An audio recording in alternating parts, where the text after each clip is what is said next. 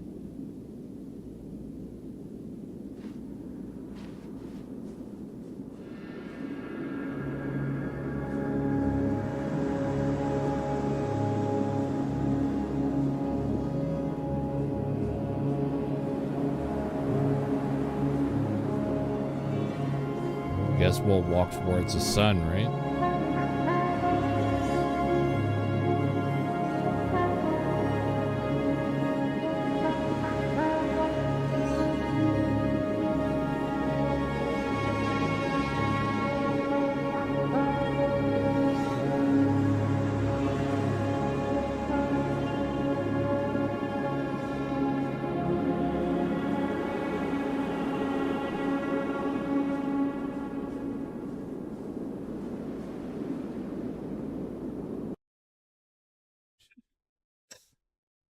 Well, I guess that was one of the endings.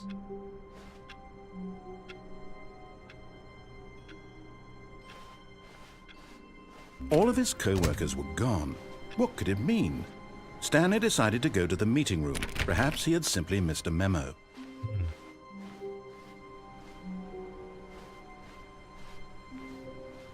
Okay.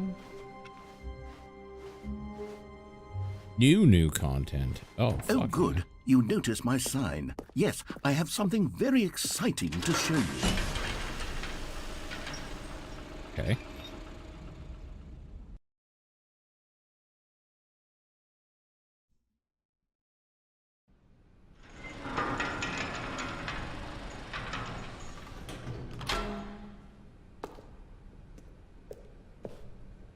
Still can't. Okay.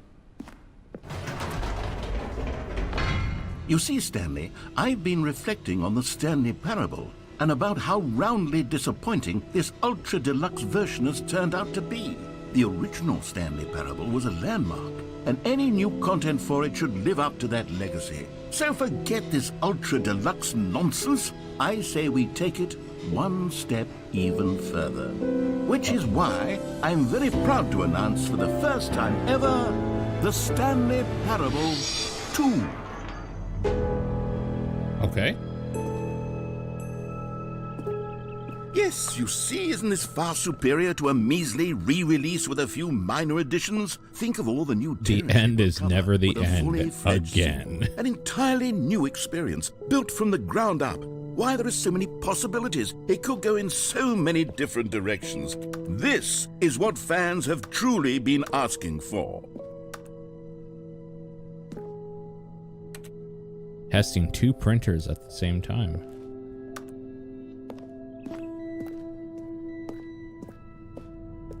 Calling it the Stanley Parable 2 is just so much catchier than Ultra Deluxe, don't you think?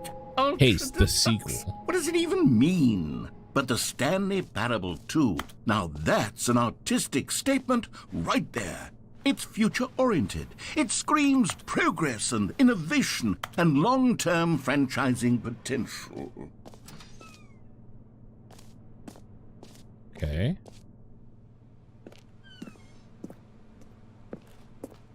They're back. 2 doors. New content is out. New content part 2 is in. Old and busted, new hotness. Cool red section of the chart. Boring sections of the chart.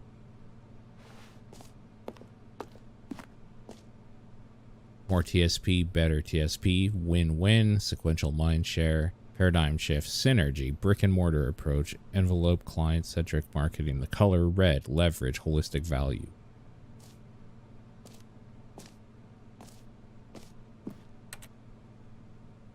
They're like mock-ups with logo ideas, yeah.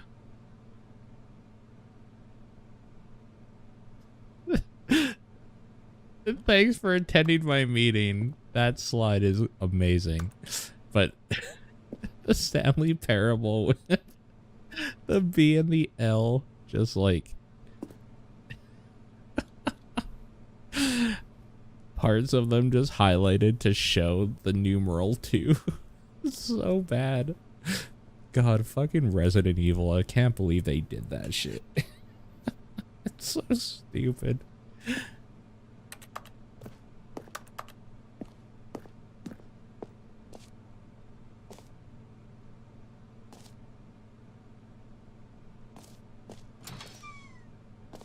Now, to be clear, I haven't quite nailed down what exactly the Stanley Parable 2 is going to be, but let's take a look at some of the features I've been developing for it. I figure that if I can loosely organize a handful of interesting concepts, that surely the game will sort of naturally spring up around them. It'll all work itself out. Game development is much more of a fuzzy magic than anything scientific or logical, really. Sequels are good. Portal 2, Half-Life 2, Batman Arkham Asylum 2, City, in parentheses, Divinity Original Sin 2, Doom 2, Aladdin 2, Return of Jafar, Dark Souls 2.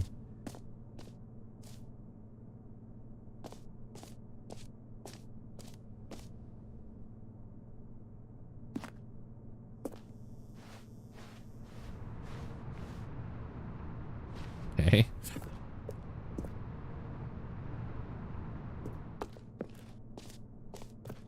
Oh my god. Here we are. Go on, try out some of the new features. Button that says the name of the player that is playing the game. For the Stanley Parable 2, I asked myself, what do players really want? And of course, the first and most obvious answer is that they want to be individually recognized and validated as people. So with that in mind, my first addition to the game is this button which speaks the name of the person playing the game. Isn't that wonderful? Jim. Sorry, I should have clarified. Right now, the button only says the name Jim. But of course, in the final game, this button will say your name, whatever name that is. Here, let's have you role-play as Jim to really simulate the full experience of this feature. Just play along. I promise you'll love it. Okay, here we go. Let's take a deep breath, clear your mind, forget whoever you are, and simply become a person named Jim.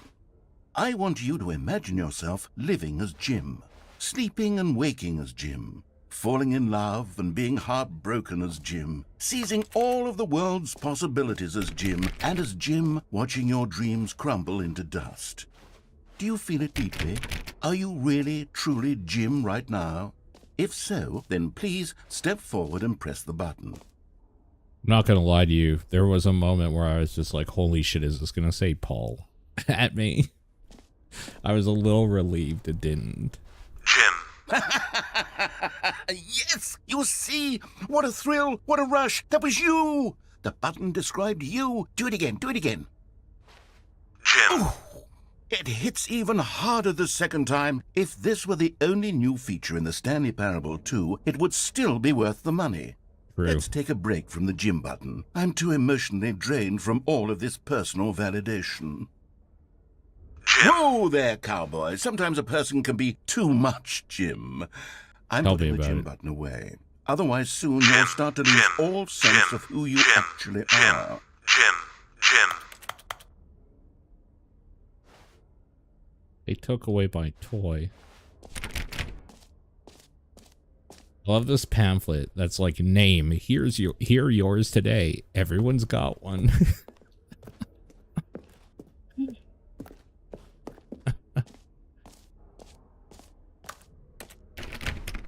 It's so silly.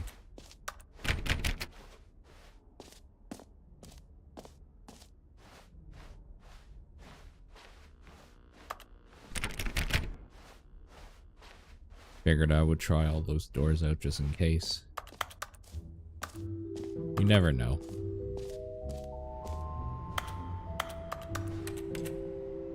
I suppose I could allow only people named Jim to play the Stanley Parable 2. That would actually save me the work of finishing this feature. Red is the new orange. Whole new office. The baby is all grown up.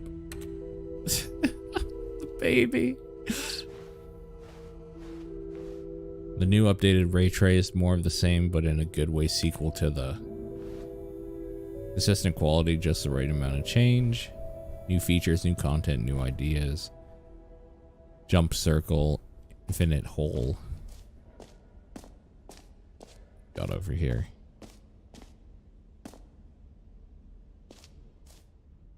Okay, I'll be honest, I haven't yet decided on this one. I think that in the new version, the office could use a bit of decoration, like balloons. But I'm undecided on Get Well Someday and Happy 12th Birthday. Which would you go with? What are you Oh. You know, sometimes when you solicit another person's opinion, it makes you realize that you knew which one you actually really wanted all along. Get Well Someday it is. Okay. Why do you even ask then, asshole? Why even ask? Fucking prick. When people hate your game because of the white balloons, don't fucking come crying to me. I have to say about that. Actually, maybe I should have gone with... No, I've made my decision. We're moving on. Free, new, and easy achievement. I can't believe it's that simple. Okay. Pull the lever, receive your new achievement. No more steps, it just works. Okay. Now, here's something special. You remember that broken test achievement that got left in the game on accident? Well, I'm developing a technology to simply give you the achievement. Yes. You see, you'll come to this lever, and when you pull it... Okay, perhaps I should have clarified. This is technology that will exist. Right now, the achievement is still fully broken. I'm not a wizard, Stanley, but I guarantee it will be fixed in the sequel to at last satisfy the hordes of ravenous fans all over the world who have been uproariously demanding this feature. Gamers, we hear you, and I promise it will happen. I wonder if there's a way to actually force this down.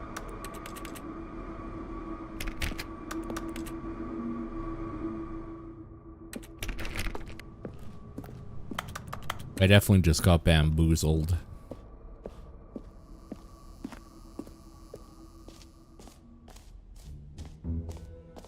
What else? What other exhibits haven't we seen yet? Haven't been down here yet.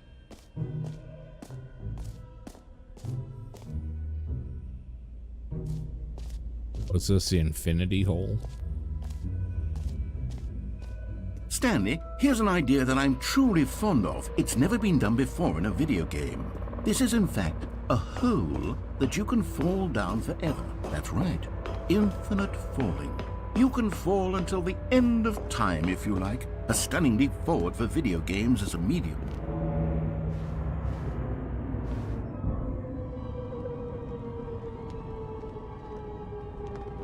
You see, isn't it wonderful?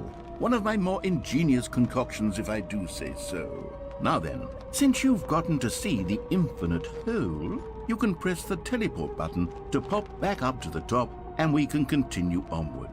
No, that's okay. We're just gonna sit here for a moment, just to make sure. Now, I don't mean to be a bummer, but I do recommend you use the teleport button to go back to the top. It's not infinite, is it? Sooner rather than later spectrum of things. We're gonna land on something, or in something. Okay, Stanley. I don't know quite how to say this tactfully, but it's possible that I slightly exaggerated the infinite nature of the hole. Is it a very, very deep hole? To be certain it is. It's an extremely deep hole. I don't want anyone to say that it isn't an astonishingly deep hole. It is. Is it infinite? Well, that sort of depends on your definition of infinity. From one perspective, the infinite is merely philosophical in nature. It's more of a... Okay, well, good for you. You found the bottom of the hole. You found me out, Stanley. I'm a liar and a cheat, and you're so clever. Look, I think the issue here is just that you're unusually fascinated by falling. What normal person actually wants to fall infinitely? That's a good point. I figured the hole was as deep as anyone would actually need. Don't you put this on me. Maybe you're the problem. Look, things got a little heated there. I think we both said some things we didn't mean. Why don't we just put all this behind us and agree to just call the hole mostly infinite? If that works for you, then go ahead and press the teleport button to warp up to the top of the hole and we can move on. I'll just be up here when you're ready. I want to just wait a moment and see if anything happens. Just never know.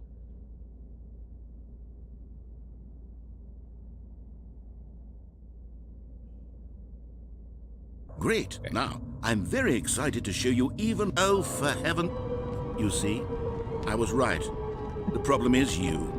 The problem is that you like holes too much. Not normal. A Hell yeah, normal brother. person would have said, yep, that's an infinite hole right there. Goes on forever till the end of time. Don't need to see it all, but not you. Oh, no, no, no, no. You have a weird sort of... Oh. Did the hole seem even shorter to you this time? I couldn't help but feel like you spent a little less time in there than you did before. I mean, admittedly, I didn't make an infinite hole, but I didn't think it was that not infinite.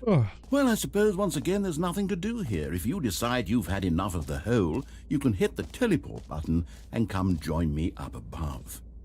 Had enough? I'm positively thrilled. Gosh, how could I have guessed? You're back in the hole. If this starts to become a thing where... Wow. It is getting shorter, yeah. Yes.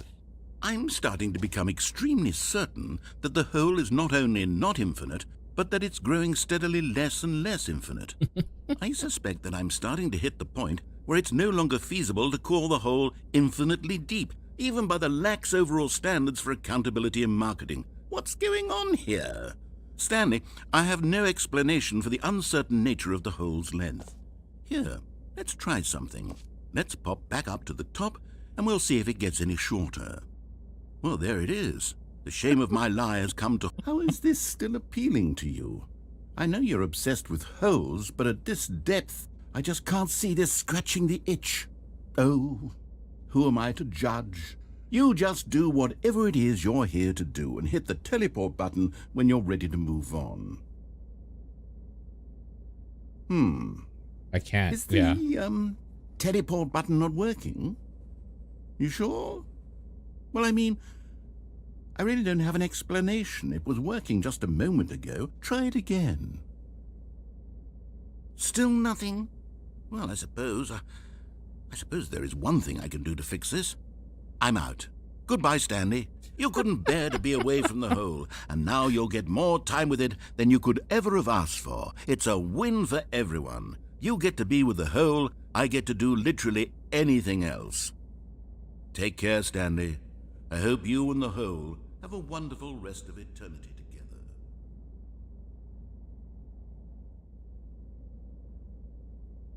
I guess we're stuck in here.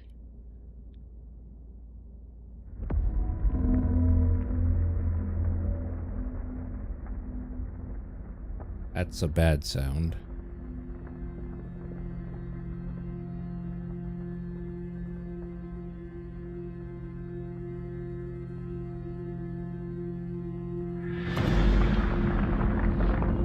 Uh-oh.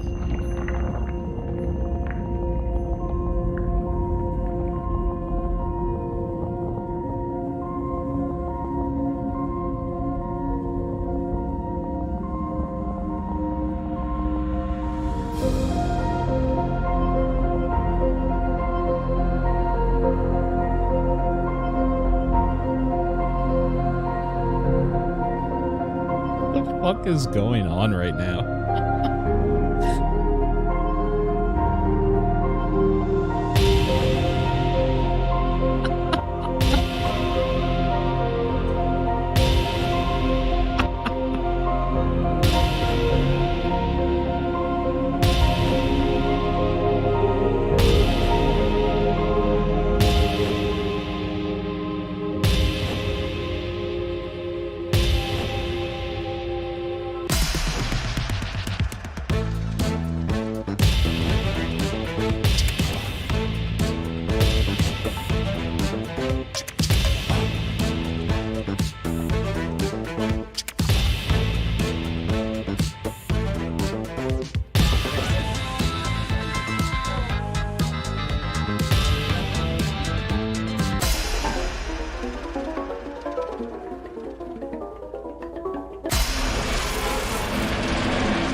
there we go.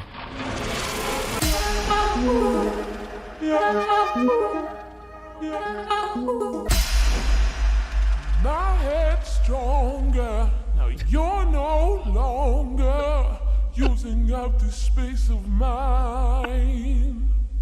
My head's stronger. Now you're no longer using It's up puppies. the space of mine.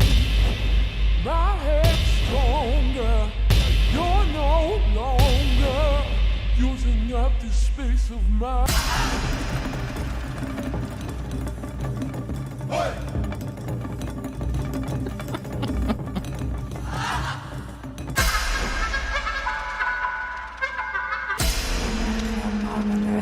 Afgesloten nieuwsluis, die waren dat gespeeld verweerlijk.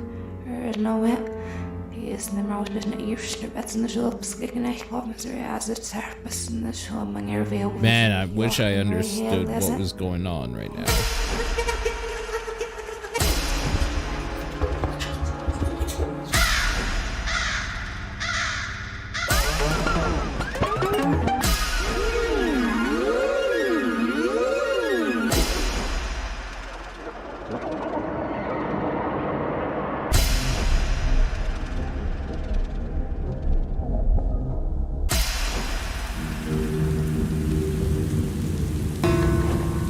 Hell yeah.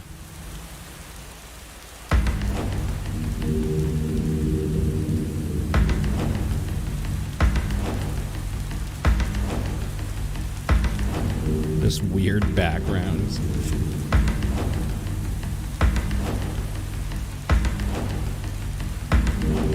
My God, how many of these are there? Okay, we finally cycled through. Stanley? Stanley? Stanley! Oh good, you're awake. It seems you had sort of dozed off there, drifting away into dreamland. But we can't have that, Stanley, because this hole is just so darn fascinating that I want you to be wide awake for every second of it. You don't want to miss a single moment. So how about if I just pop in from time to time and wake you up to keep you really, truly focused on the hole? From the looks of things, you and I will have many, many years here in this hole, and I'm looking forward to all of them. Stay alert, Stanley. I'll be back. Toodle pip. Toodle pip?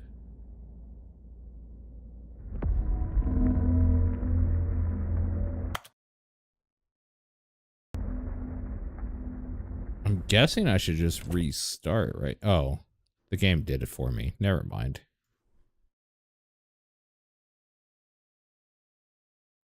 Oh, cool. It just restarts you. Go on, try out some of the new features. We're Jim in the game. I wonder if the button is back.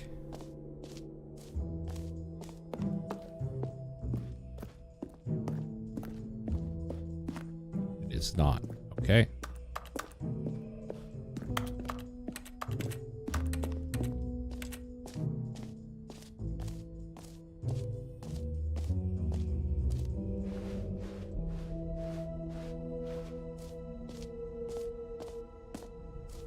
Reassurance bucket. Ooh, some merch.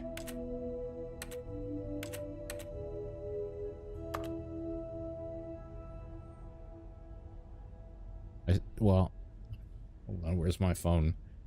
I have to know. This probably just like legitimately goes to a merch store, right?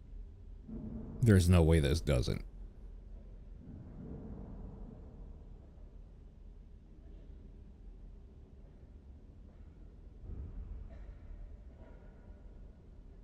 It goes to, I don't know that this would be viewable, to the site, the official site of the Stanley Parable 2.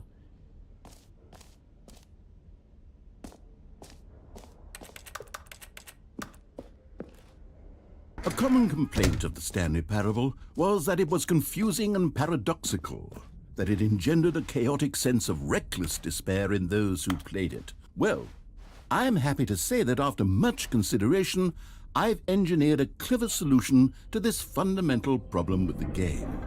It's All the right. Stanley Parable Reassurance Bucket. You see, Stanley, anytime you're holding the bucket, a sense of calm and ease will fill your mind and your heart. It's true. As long as you hold on to the bucket, the many disorienting contradictions of the Stanley Parable will feel perfectly normal and perhaps even comforting. You may even come to long for the gentle embrace of jarring cognitive dissonance while the bucket is in your arms. And to be honest, it's a much more convenient solution for me than actually redesigning the game to be less uncomfortable. Can you imagine what a pain in the ass that would be? Yes, the bucket is the perfect solution. Come on, give it a try. I mean, it should give me a fucking bucket because I'm going to throw up because 90 field of view is ridiculous.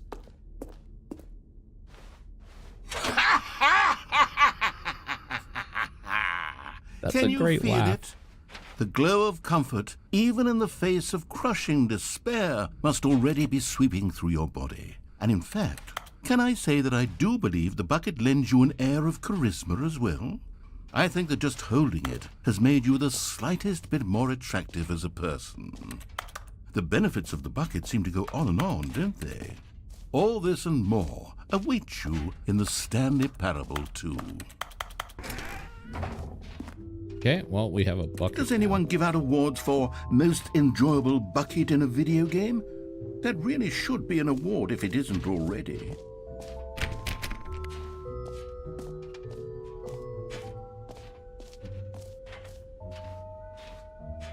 Okay, we've done the jump circle, this map. We've done this map, I guess. We've done free achievement, the button. We've seen the merch. Settings world champion, number sign.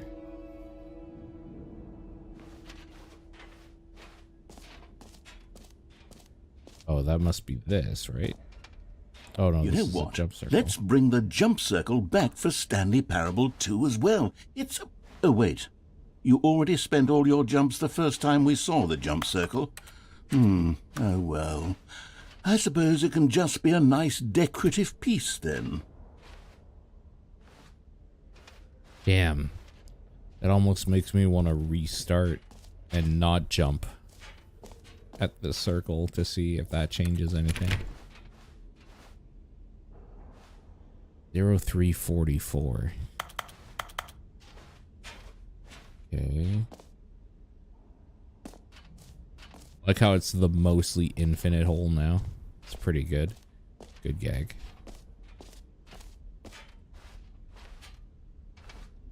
Office decorations.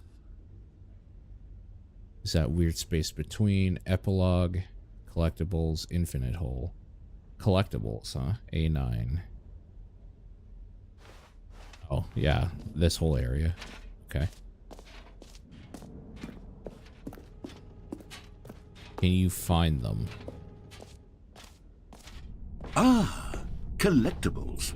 Now it's a real video game. In the Stanley Parable 2, you'll run around gathering up these miniature Stanley figurines. And what's truly innovative is that there will be no reward for collecting all of them.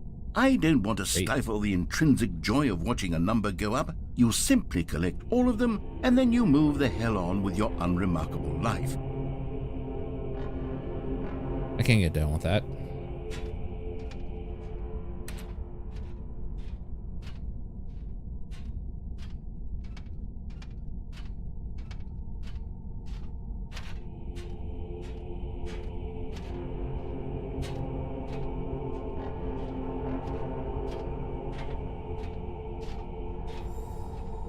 Oh, this is fucked. Oh, this is super fucked. Oh, I don't like this at all. Oh. Okay.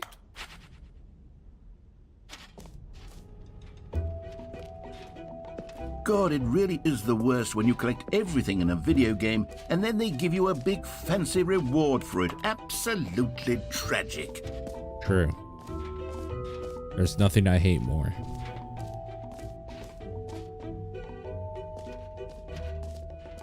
This is the office stuff, right? Yeah. Okay, we've done this.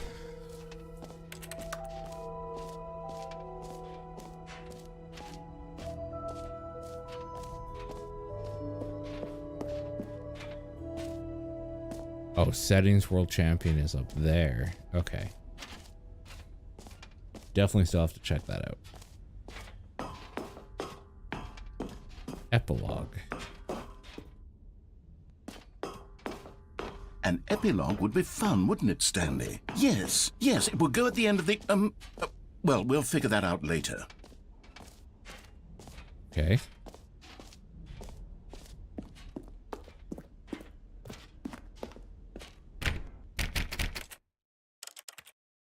Settings. Is there a thing we can do to like open this door in the settings?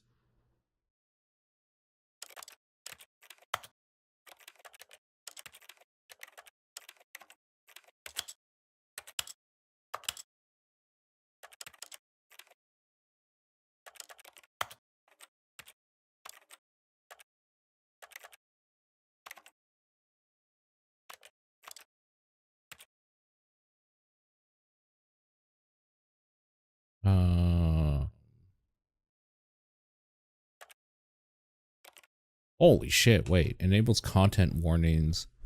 Option to skip sections of the game that deal with suicide, trauma, and mental health issues. We seen any of that shit yet? What the fuck?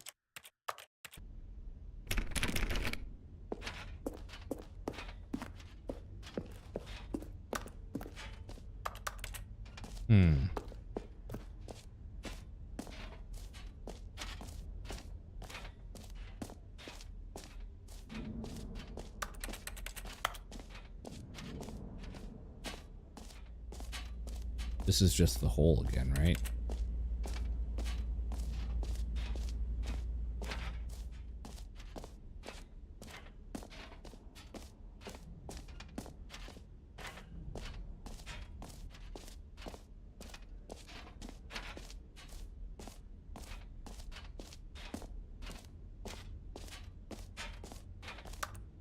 Thought for a second maybe you could actually get through that.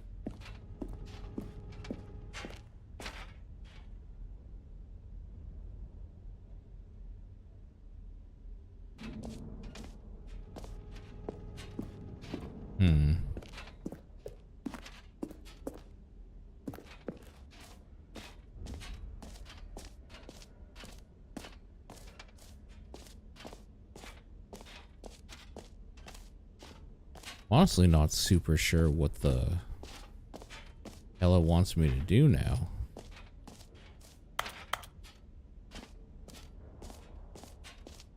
We leave?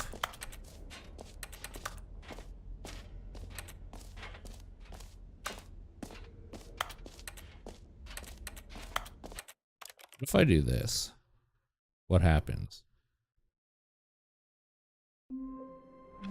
Starts you from here. All of his co-workers were gone. Okay. What could it mean?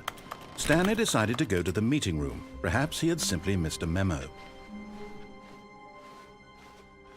Oh, good. You noticed my sign. Yes, I have something very exciting to show you.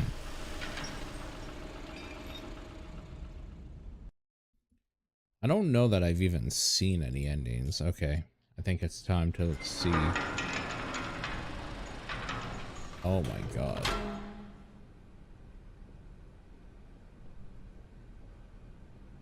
Oh my god. There is so much. Oh wait. Maybe there actually isn't so much now that I look at it. I can't really tell. Yeah, this is the original endings.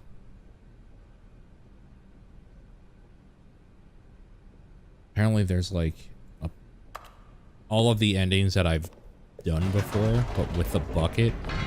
You see, Stanley, I've been reflecting on the Stanley parable and about how roundly disappointing this ultra deluxe version has turned out to be. The original Stanley parable was a landmark, and any new content for it should live up to that legacy. So forget this ultra deluxe nonsense. I say we take it one step even further.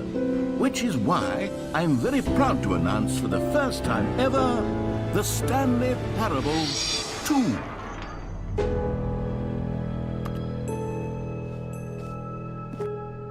Yes, you see, isn't this far superior to a measly re-release with a few minor additions? Think of all the new territory we'll cover with a fully fledged sequel. An entirely new experience, built from the ground up. Why, there are so many possibilities. Well, choke that I'm gonna have to do all this shit again. This is what fans have truly been asking for. Now, to be clear, I haven't quite nailed down what exactly the Stanley Parable 2 is going to be, but let's take a look at some of the features I've been developing for it. I figure that if I can loosely organize a handful of interesting concepts, that surely the game will sort of naturally spring up around them. It'll all work itself out. Game development is much more of a fuzzy... Here we are. Go on, try out some of the new features. Yeah, the music is very, very good. God, I'm a little bit Stanley mad. Parable 2, I asked myself, I'm gonna have to do all this shit again. what do players really want?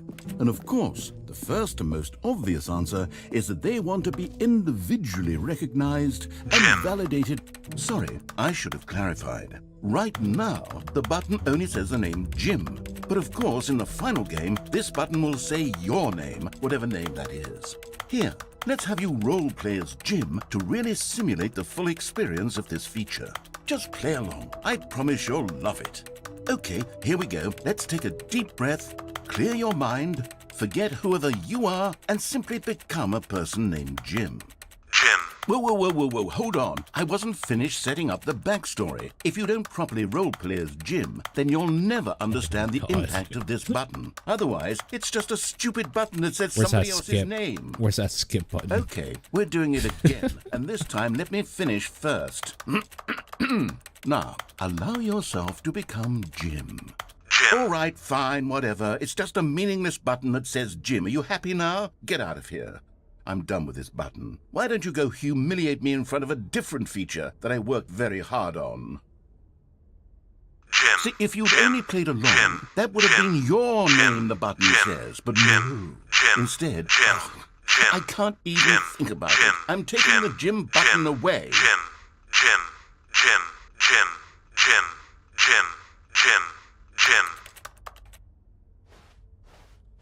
Okay. I think I have to go through all of these. Oh, I'm gonna have to do the whole again. Fuck, what a bummer. Maybe I'll only let people named Jim play the Stanley Parable 2. An epilogue would be fun, wouldn't it, Stanley? Yes, it will go at the end of the, well, we'll figure that out later.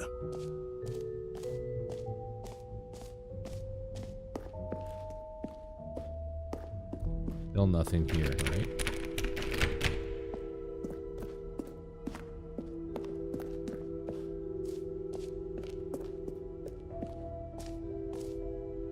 You know what? Let's bring the jump circle back for Stanley Parable 2 as well. It's... Oh, wait. You already spent all your jumps the first time we saw the jump circle? Oh, well. I suppose it can just be a nice decorative... A common complaint of the Stanley Parable was that it was confusing and paradoxical, that it engendered a chaotic sense of reckless despair in those who played it. Well, I'm happy to say that after much consideration, I've engineered a clever solution to this fundamental problem with the game. It's the Stanley Parable Reassurance Bucket. You see, Stanley, anytime you're holding the bucket, a sense of calm and ease will fill your mind and your heart. It's true. As long as you hold on to the bucket, the many disorienting contradictions of the Stanley Parable will feel perfectly normal and perhaps even comforting. Welcome back. You may even come to long for the gentle embrace of jarring cognitive dissonance while the bucket is in your arms. And to be honest, I tried restarting, for me, and now I have to do all this stuff redesigning again. the game to be less uncomfortable. Can you imagine what a pain in the ass that would be? Yes, the bucket is the perfect solution. Come on, give it a try.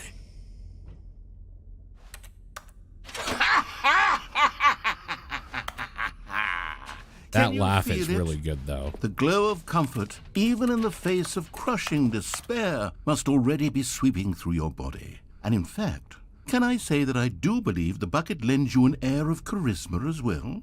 I think that just holding it has made you the slightest bit more attractive as a person.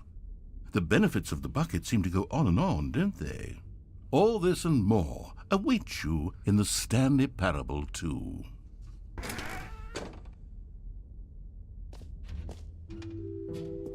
Does anyone give out awards for most enjoyable No, I bucket haven't in a had to video do game? that. That really should be an award if it isn't already. We'll go back and get this creepy collectible as well. Never mind, we cannot, apparently.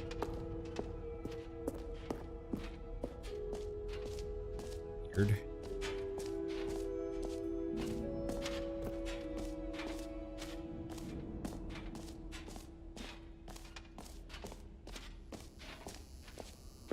Now here's something special. You remember that broken test achievement that got left in the game on accident? Well, I'm developing a technology to simply give you the achievement. Yes. Okay, perhaps I should have clarified. This is technology that will exist. Right now, the achievement is still fully broken. I'm not a wizard, Stanley, but I guarantee it will be fixed in the sequel to at last satisfy the hordes of ravenous fans all over the world who have been uproariously demanding this feature. Gamers, we hear you, and I promise it will happen. That seems like that's something in there. What else? What other exhibits haven't we seen yet? Will we do the infinite hole?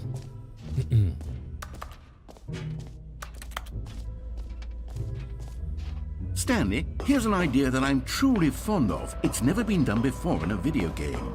This is in fact a hole that you can fall down forever. That's right.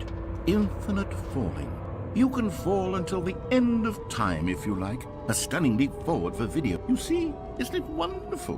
One of my more ingenious concoctions, if I do say so. Now then, since you've gotten to see the infinite hole, you can press the teleport button to pop back up to the top, and we can continue onward. Now, I don't mean to be a bummer, but I do recommend you use the teleport button to go back to the top. Maybe do it on the sooner rather than later spectrum of things.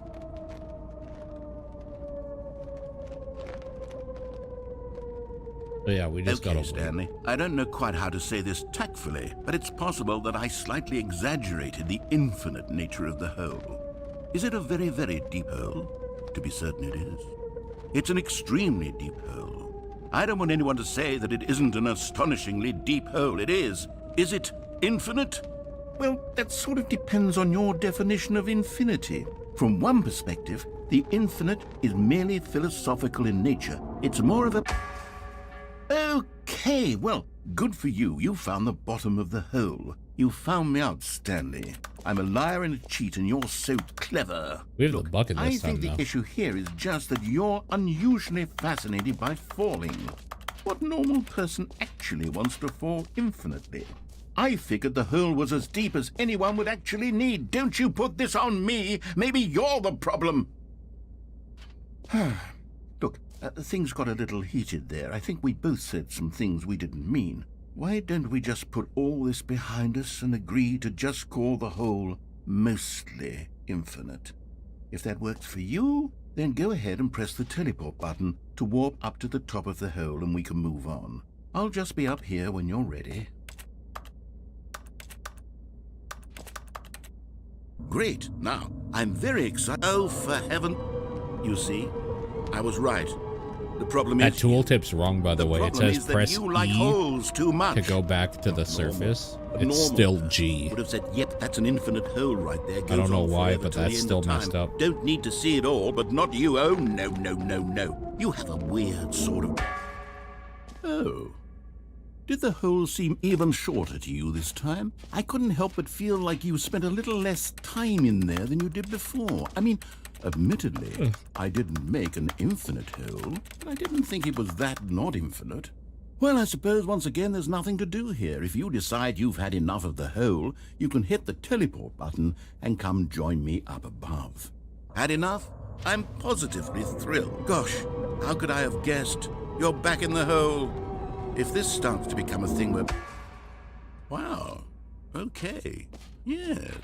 I'm starting to become extremely certain that the hole is not only not infinite, but that it's growing steadily less and less infinite. I suspect that I'm starting to hit the point where it's no longer feasible to call the hole infinitely deep, even by the lax overall standards for accountability in marketing. What's going on here? Stanley, I have no explanation for the uncertain nature of the hole's length. Here, let's try something. Let's pop back up to the top, and we'll see if it gets any shorter. Well, there it is. How is this still appealing to you? I know you're obsessed with holes, but now at we this just depth, gotta wait again. I just can't see this scratching the itch. Oh, who am I to judge? You just do whatever it is you're here to do and hit the teleport button when you're ready to move on. Is the, teleport button not working? You sure? Well, I mean, I really don't have an explanation. It was working just a moment ago. Try it again.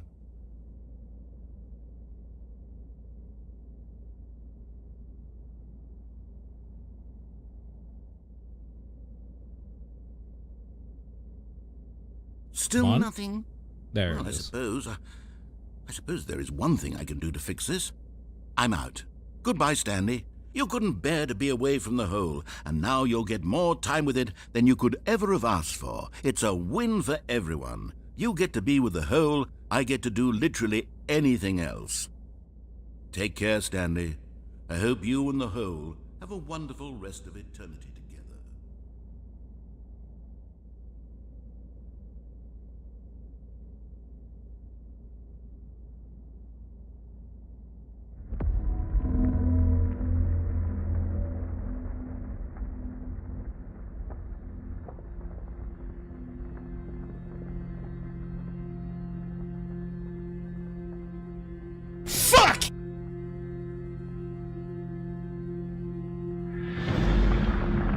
Okay, finally.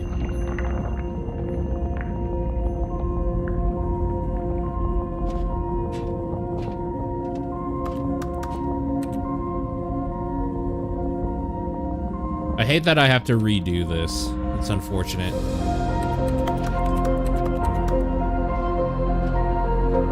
Because the first time it was so fucking mind-bending. But I guess, like, if there's people showing up now that haven't seen what happens here.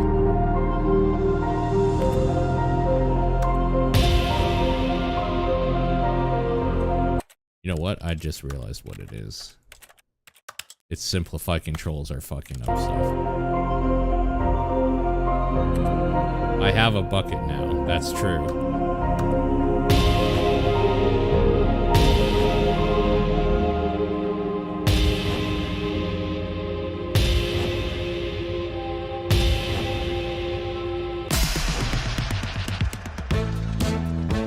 We're gonna leave it on this time because everything else is a little too creepy.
What button was it to change yourself?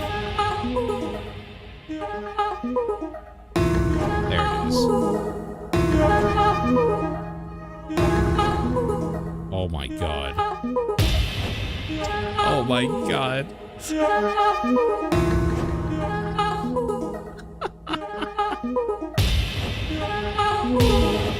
Stanley?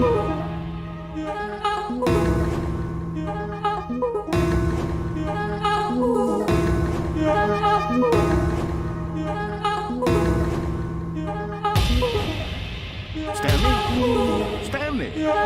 Stanley! Oh, good, you're awake. It seems you had sort of dozed off there, drifting away into dreamland.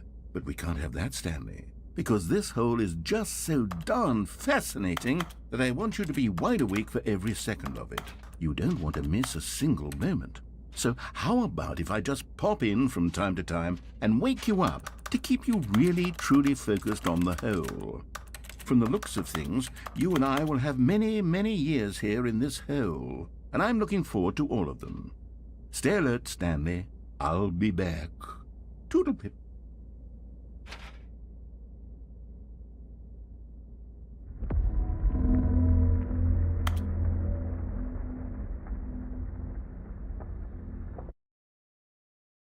Okay.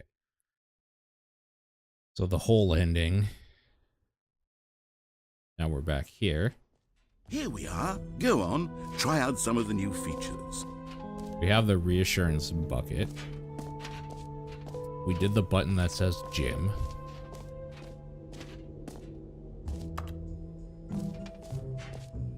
Oh, we have to do the decorations. Okay, I'll be honest, I haven't yet decided on this one. I think that in the new version, the We're gonna try the one that he chose last time now. Like balloons. But I'm undecided on Get Well Someday and Happy 12th Birthday. Which would you go with? So this time we're gonna try the one that last time I chose blue and he did the Get Well. So we'll do this one this time. You know, sometimes when you solicit another person's opinion, it makes you realize that you knew which one you actually really wanted all along. He just goes Happy the 12th birthday, the opposite way. Niece, it is. Okay. Or actually, maybe I should have gone with... No. No, I've made my decision. We're moving on. Okay. You've been here already. So it counts the fact that I got the collectible. Okay.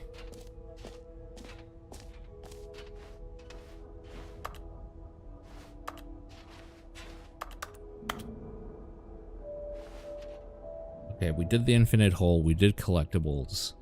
What the hell is Q? Free achievement.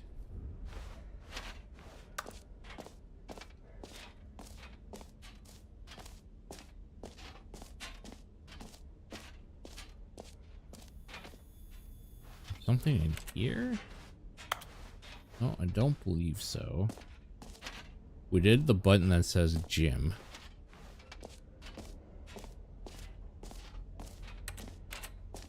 I legitimately don't know what's left.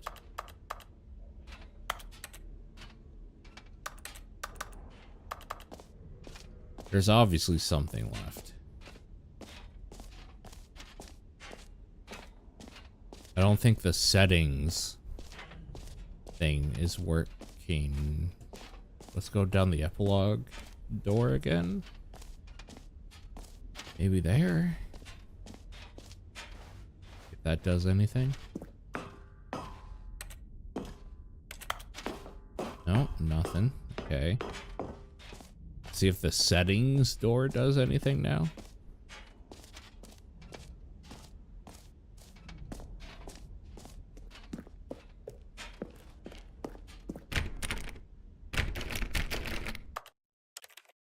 What do you think the Settings World Championship is all about?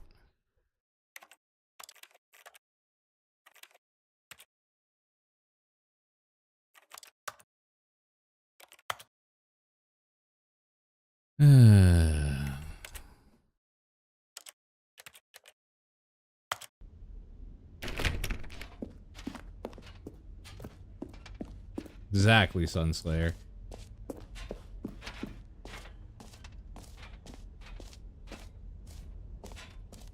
Let's go see if this stupid achievement thing is a thing again.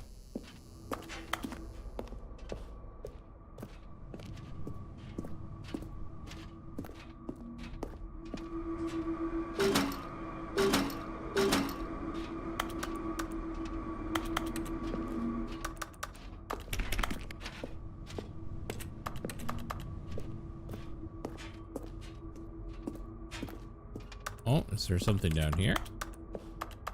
No.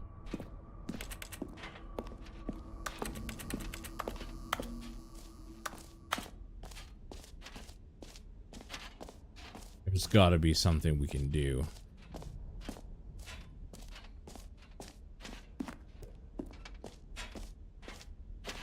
Right?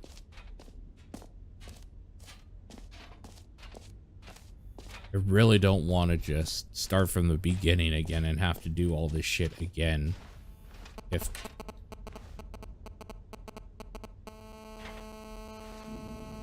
Is that in the game?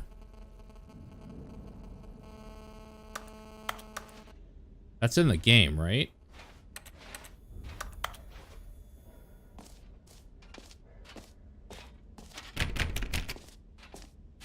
Okay, you guys heard it too. I don't think you guys would have heard it if it wasn't in the game.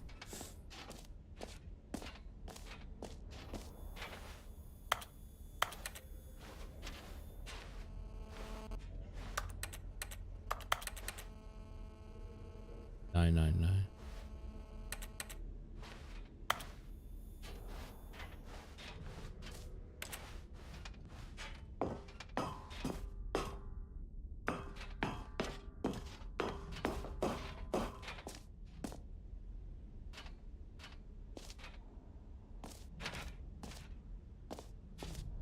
Do you think that's a hint for something? That's gotta be, right? That's gotta be a hint. Why is that too different?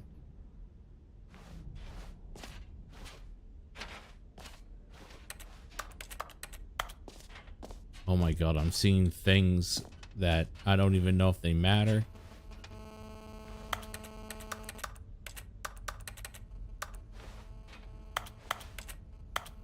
No screenshots. Oh, okay, hold on.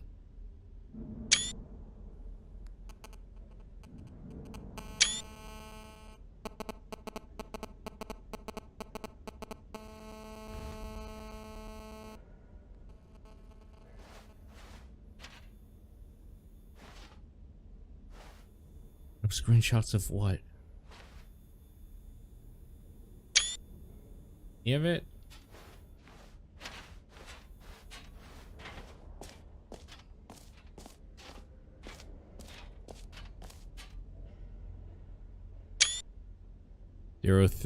Zero 0344.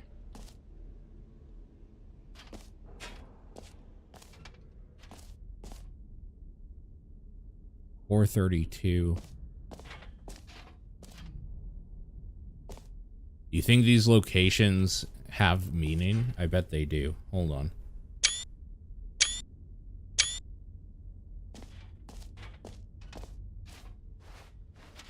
I think we need to go back into the main office.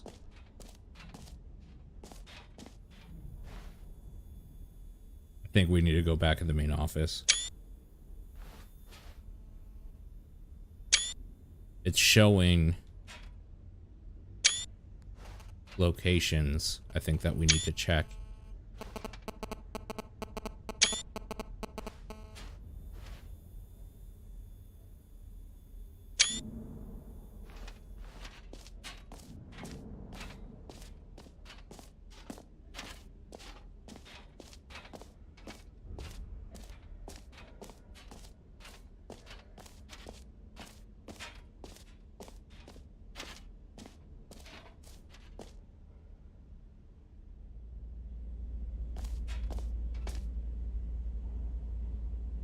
Yeah, infinite. This is closed now.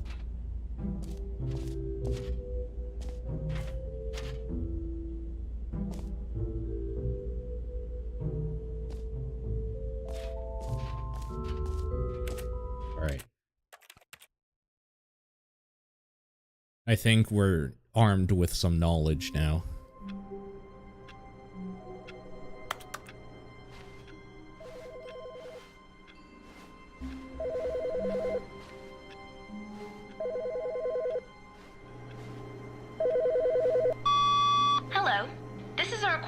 Scheduled either by you or person in your place of work.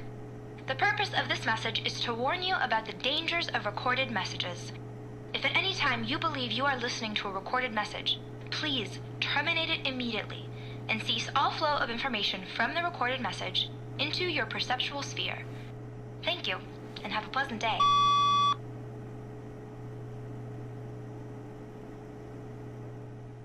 Also, I just realized the narrator is not doing the, like, Stanley realized nobody's around bullshit or whatever.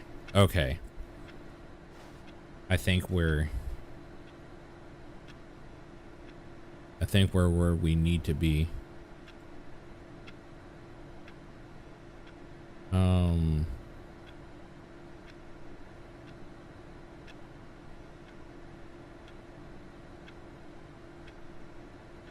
Like,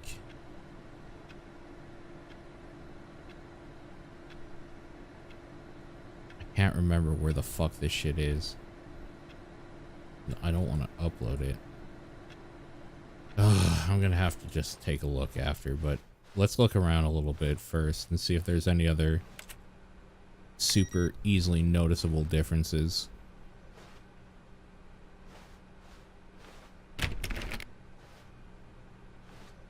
Is the office always trashed?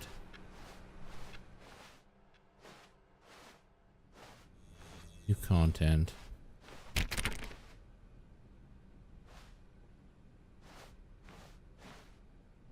When Stanley came to a set of 2 open doors, he entered the door on his left.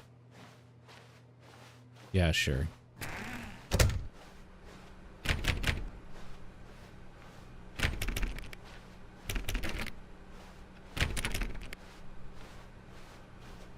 Yet there was not a single person here either. Feeling a wave of disbelief, Stanley decided to go up to his boss's office, hoping he might find an answer there. Stanley stepped into the broom closet, but there was nothing here, so he turned around and coming to a staircase. Stanley walked upstairs to his boss's office.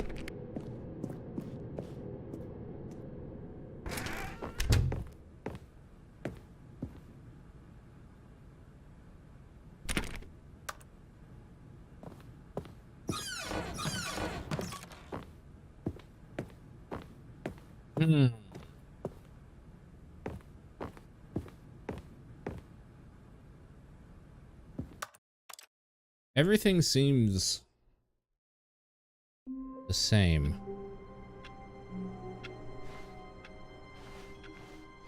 All of his co-workers were gone. What could it mean? Stanley decided to go to the meeting room. Perhaps he had simply missed a memo. No matter how hard Stanley looked, he couldn't find a trace of his co-workers. But now it's doing that shit again. Stanley went around touching every little thing in the office, but it didn't make a single difference, nor did it advance the story in any way.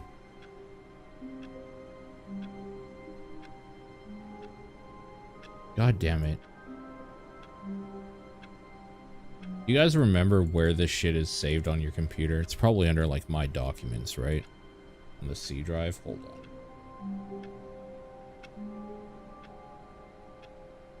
I need to open these screenshots up.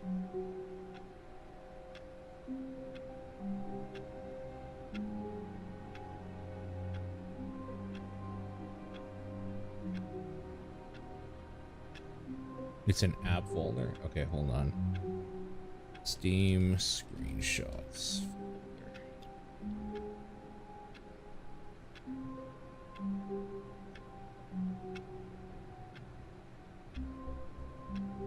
Okay, where's my Steam client? Okay. Like view screenshots. Yeah, this is what I want. Show on disk.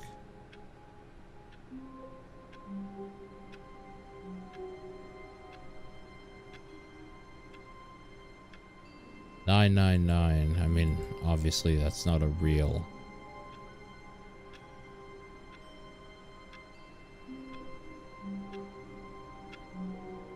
$432.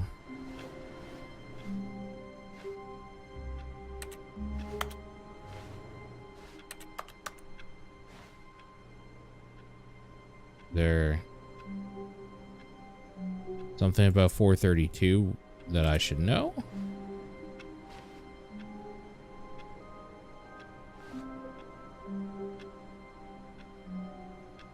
That's the employee break room. Let's go check that out.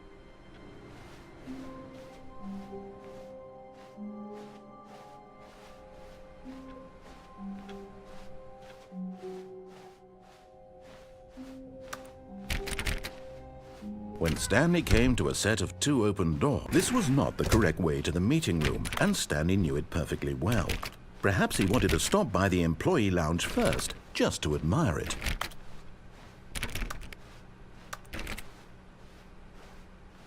The lounge was sublime, a work of art. What was it about this room that called so deeply and so personally to Stanley? Its grace? Its subtle charm? No. Stanley knew it was something deeper, something darker. Okay, I don't think it actually has any. Now that I'm looking at it, I don't think it has anything to do. Really, really worth it being here in the room. With those pictures. But eager to get back to business, Stanley took the first open door on his left. Another one was the warehouse here. Stanley There's was a so picture bad of at the following warehouse. directions, it's incredible he wasn't fired years ago.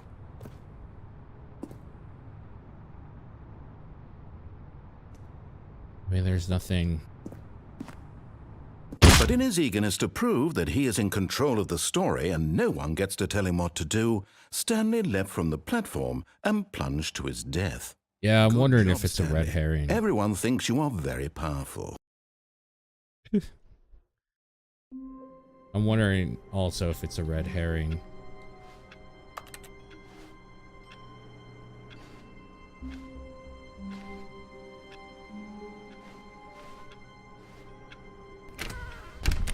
But Stanley simply couldn't handle the...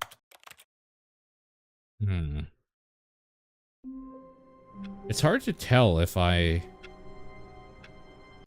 like in the new content currently as well, or if this is still old All of his stuff now. co-workers were gone. What could it mean? Like, I don't Stanley understand decided how to go to this. the meeting room. Perhaps he had simply missed a memo. No matter how hard Stanley looked, he couldn't find a trace of his co-workers. I don't understand how Deluxe is like programmed in. If the fact that like I started the new content, if it just exists now, or if I always have to go back to the new content thing.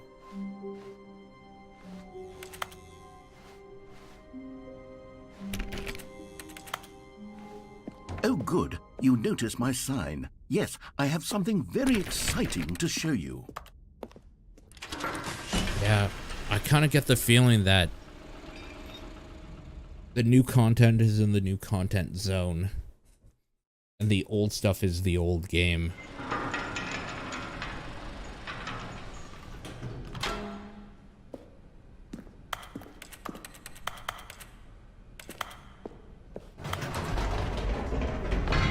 You see, Stanley, I've been reflecting on the Stanley parable and about how roundly disappointing this ultra-deluxe version has turned out to be.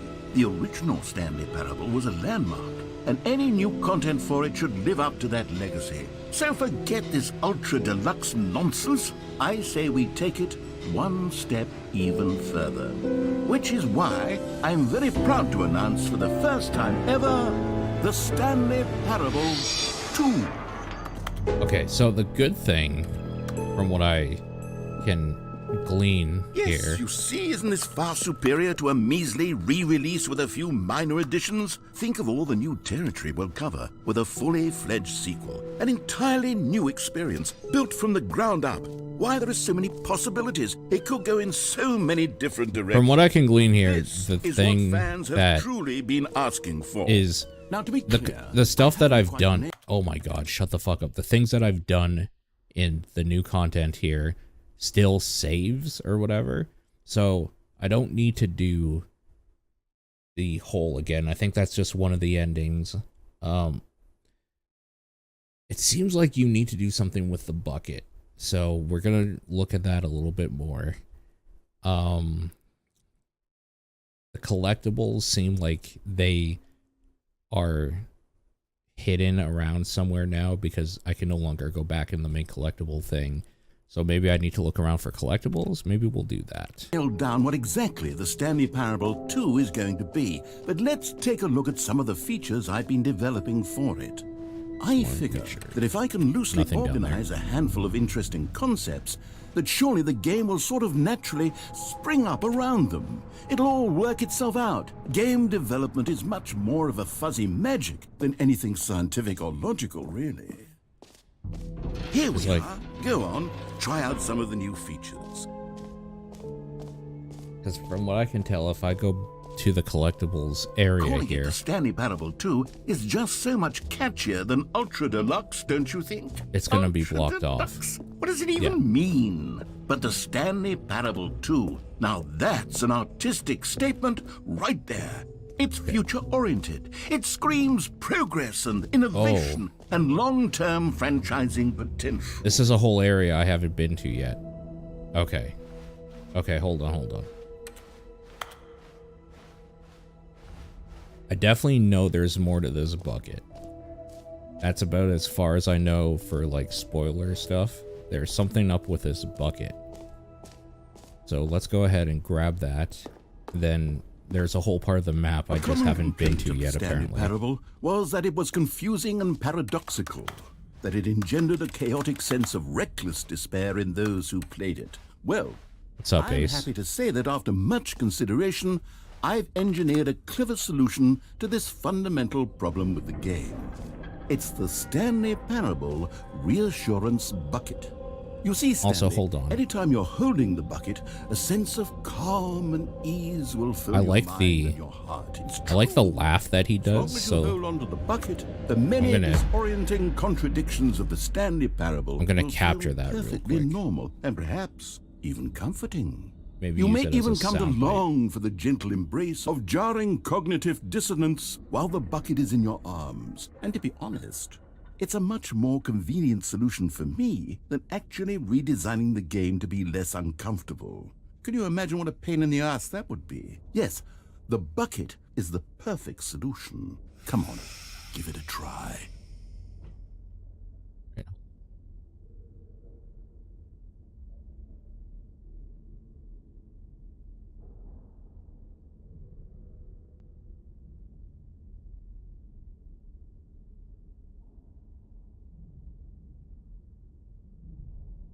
All right, give me a second here. Might be weird for you guys for a moment, so just bear with me.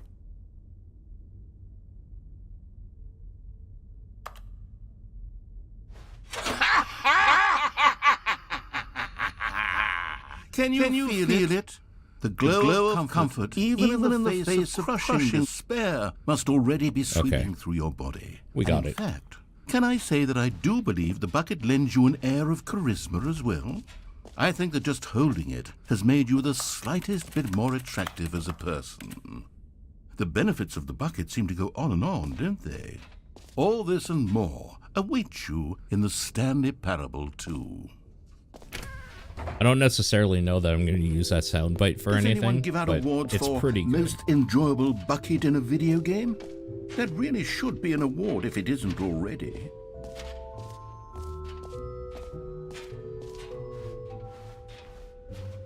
Okay.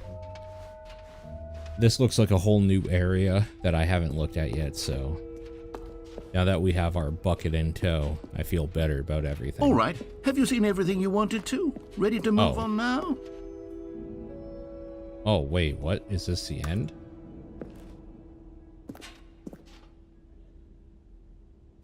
Okay, we'll come back and look for collectibles after. I kind of want to see where this leads.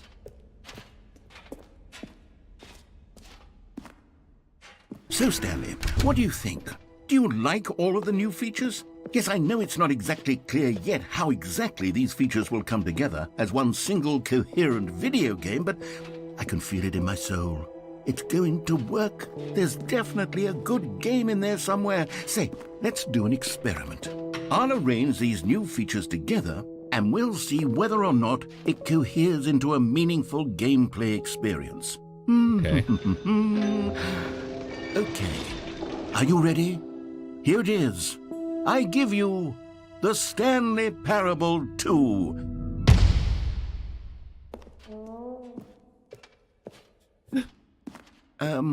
Sweet. Well, I mean, there's potential here, right? It's sort of... Okay, never mind. Hold on, let me do a different arrangement. Okay, yes, this is much better. I feel good about this. Here we go. Version 2. Who am I kidding, Stanley? This isn't a coherent video game at all. It's a lot of gags. Oh, is that one of the collectibles? And I do very much collectibles? enjoy creating gags, but they don't add up to anything. Well, there's a bunch of collectibles. I wanted more than anything to create a sequel that would capture all the magic of the first game. I wanted fans to love it. No matter how good these gags are, they won't stand on their own. They would need the structure and the gameplay of the original. Wait, maybe that's it. I can take the original Stanley Parable and simply, well, insert a few of my new features into it. Tastefully, of course. With respect. With care for the vision and integrity of the original game. Would it possibly work? I get it now. Could, but it would need a really tremendous title screen. A title screen that says with bold and Now we're going to be put into the other game with the new content that we saw here, and now those screenshots that I took, now we're going to look at those areas. Okay, I get it. Compromising conviction. This is the Stanley Parable 2. Let me see if I can whip something up. All right, perfect. Go ahead. Take a look.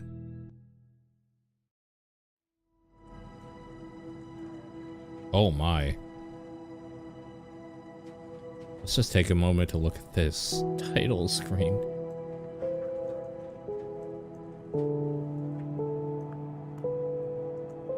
This title screen is very horror game.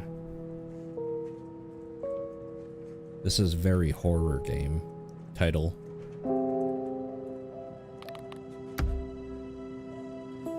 Holy crap. The things that they were kind of joking about, they actually did. You know, the red is the new orange. They literally did it.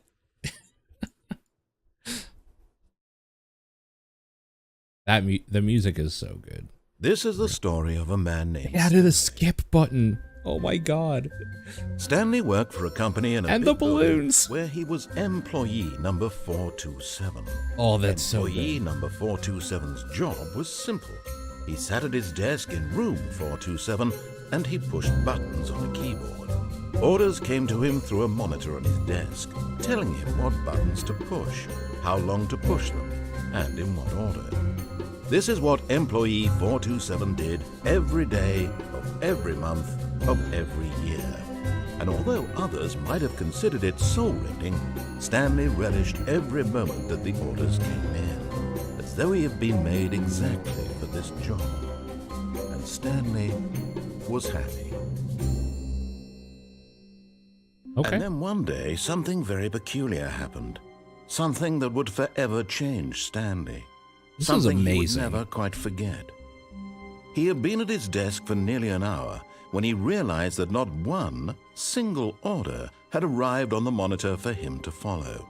No one had showed up to give him instructions, call a meeting, or even say hi. Never in all his years at the company had this happened, this complete isolation. Something was very clearly wrong. Interesting. Shocked, frozen solid, Stanley found himself unable to move for the longest time. But as he came to his wits and regained his senses, he got up from his desk and stepped out of his office. It still has the ability to get that ending. So this isn't a complete reset with new stuff. This is the state that we left the base game in with the new stuff. Interesting. Okay. All of his co-workers were gone. Is there something What could it here mean? now? Stanley decided to go to the meeting room. Perhaps he had simply missed a memo. No matter how hard Stanley looked, he couldn't find a trace of his co-workers.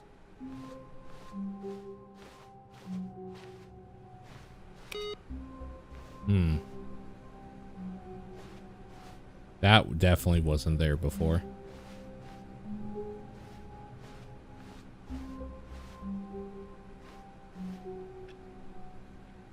What? Stanley picked up the bucket. Well, the bucket's here, so that's good. The new content room is gone. Makes sense. Stanley clutched the bucket tightly to his chest and entered the door on his left. The dialogue has changed to include the bucket. Okay.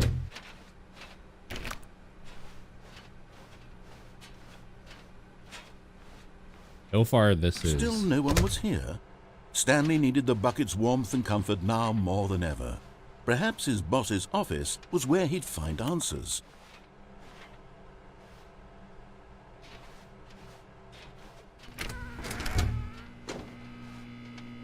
Oh, Stanley, can you feel it?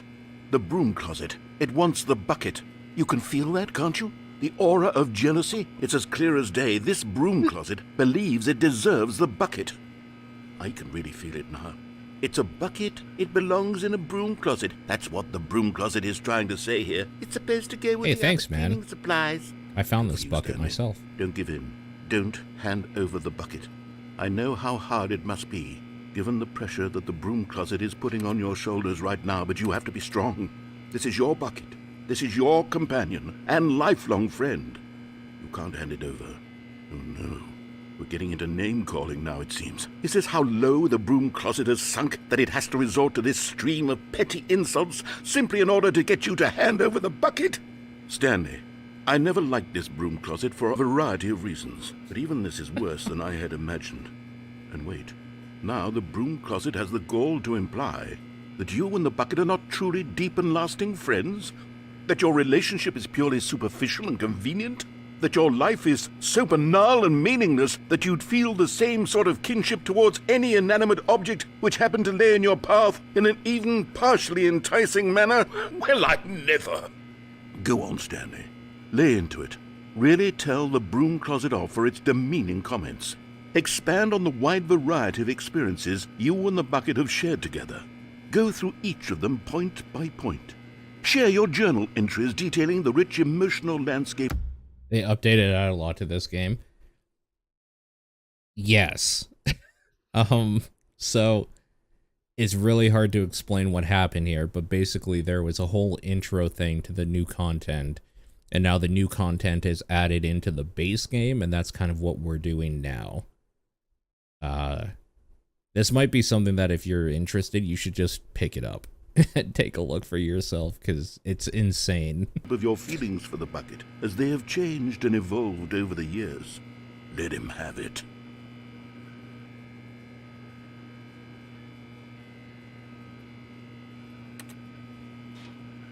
Okay, I've got you something which I think will help settle this debate once and for all. Yeah, it's unfortunately a brand new product. There. Now it's settled. No more debate, no more discussion. Take a hike, broom closet, with all your meandering philosophical diatribes about the nature of cleaning supplies and their relationship to broom closets in the natural order of things. Property of Stanley. All right, I've got a second sticker back here, and Oh, I'm going hell to yeah. snap it on as well because I think it's appropriate. You see? I feel that it works because the sticker is also a bucket. That way, if you're ever unsure whether the thing you're holding is a bucket or not, you can look down at this sticker and say to yourself, ah, it's a bucket. That's just smart. There really is a wide variety of applications for this sticker. Maybe another one? Another one. Another You know what? one? I could take the name-calling and the dismissal of your kinship with the bucket, but now the broom closet is just giving us the silent treatment. And to be honest, I'm sick of the pettiness on display.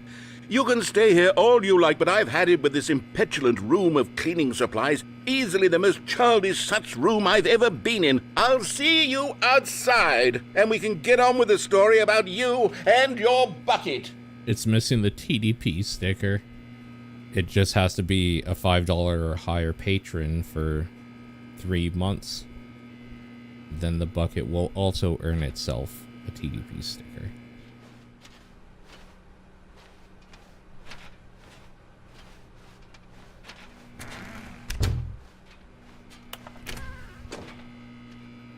Okay, I think we're done with the broom closet. Coming to a staircase, Stanley and the bucket walked upstairs to the boss's office.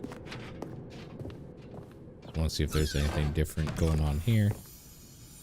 I got the feeling money's for stealing, but not yours, of course. Say, that's a lovely purse. Oh.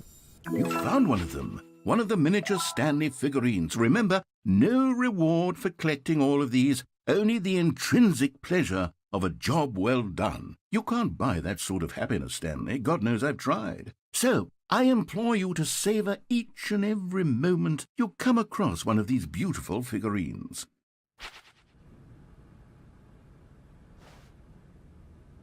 Okay, I guess the figurines are in the main game now. Gotcha.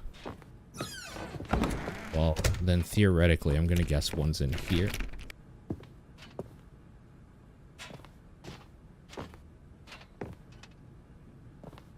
Should we do the normal ending? Yeah.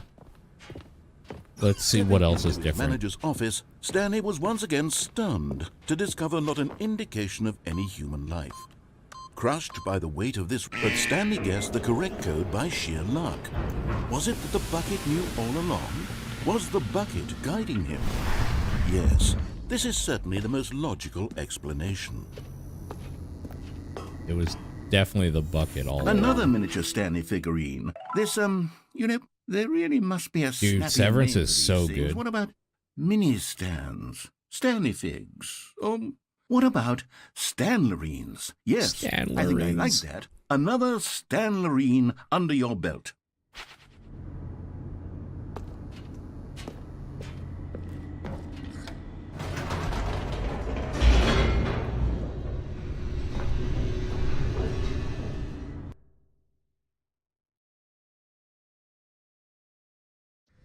The elevator raced downward, plummeting towards an unknown fate. It would be all Stanley Ben. could do to keep What himself up? together, if not for the bucket. Soothing him, comforting him, reassuring that in this darkest moment of uncertainty, he would be all right. The bucket is here for you, Stanley. Everything will be fine. Oh my god. I just realized we're gonna have to do everything from the base game again with the bucket.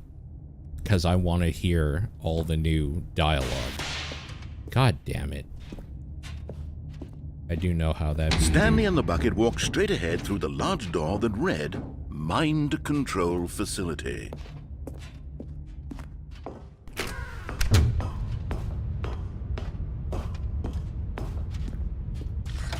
The lights rose on an enormous room packed with television screens. What horrible secret did this place hold? Stanley and the bucket both wondered to themselves. Ben, can you believe that we've done it? We've gotten through the Golden Age in Berserk in podcast form in like 20 hours worth of talking. It's done. We did it. The monitors jumped to life, and Stanley nearly dropped the bucket in shock. Everyone in the office was being videotaped, monitored like guinea pigs. The bucket had never seen anything like this, and it very nearly burst into tears as Stanley cradled it gently, reassuring it that everything would be fine. It's okay, Bucket. It'll be okay. I hate seeing a sad Bucket. Was the bucket under the mind control facility's influence as well? Had the bucket been told to do things it didn't wish to do? What kinds of things does a bucket want to do or not want to do in the first place? These questions raced furiously in Stanley's feeble mind. Feeble? No! He screamed into the bucket. He couldn't accept it. His He own screamed life in into someone the else's bucket. control. Never! He squeezed the bucket tighter. His one friend in the entire world. At this point, he could trust no one except for the bucket. Put your balls in my mouth, Mr. Bucket. But here was the proof. The heart of the operation. Controls labeled with emotions, happy or sad or content. Walking, eating, working, all of it monitored and commanded from this very place. And as the cold reality of his past began to sink in, Stanley decided that this machinery would never again exert its terrible power over another human life. For he and the bucket would dismantle the controls for good. Two best friends, Stanley and the bucket, up against the world. They high-fived in a really cool way, and the bucket made a sassy comment about taking down the system. That's loud.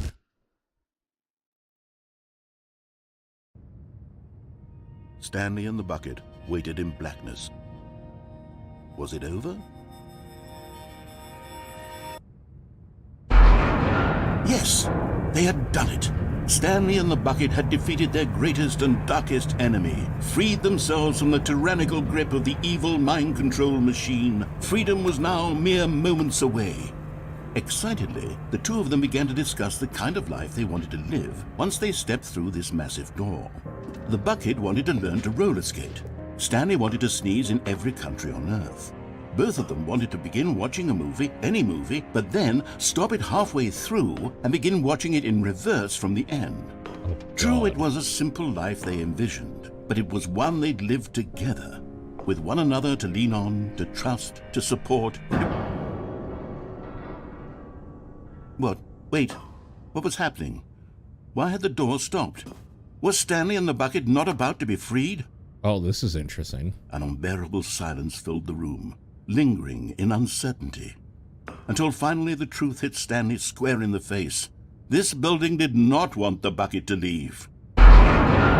Even the facility itself recognized the incredible calming presence of the bucket, needed the soothing warmth of the bucket, would go to any lengths not to part with the bucket. No, no, no. Stanley can't leave this place. Not while he has such a precious bucket in his arms. Not while this building has anything to say about it. Stanley realized he would never again leave this very room. But at least he has the bucket. To be trapped eternally in darkness isn't really so bad, Stanley thought to himself. As long as I have my bucket with me, right? I'll be okay, won't I? Stanley gulped. Very soon now, he was about to find out.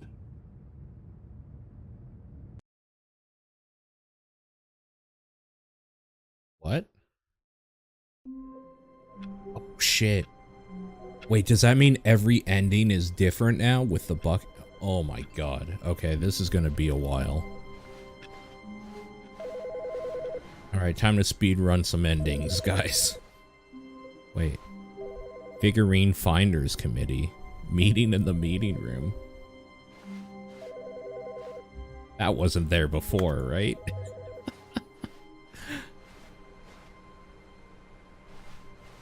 Wait. The thing is gone here, too.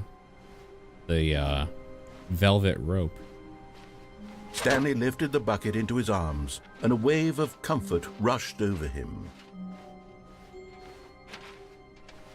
Stanley clutched the bucket tightly to his chest and entered the door on his left.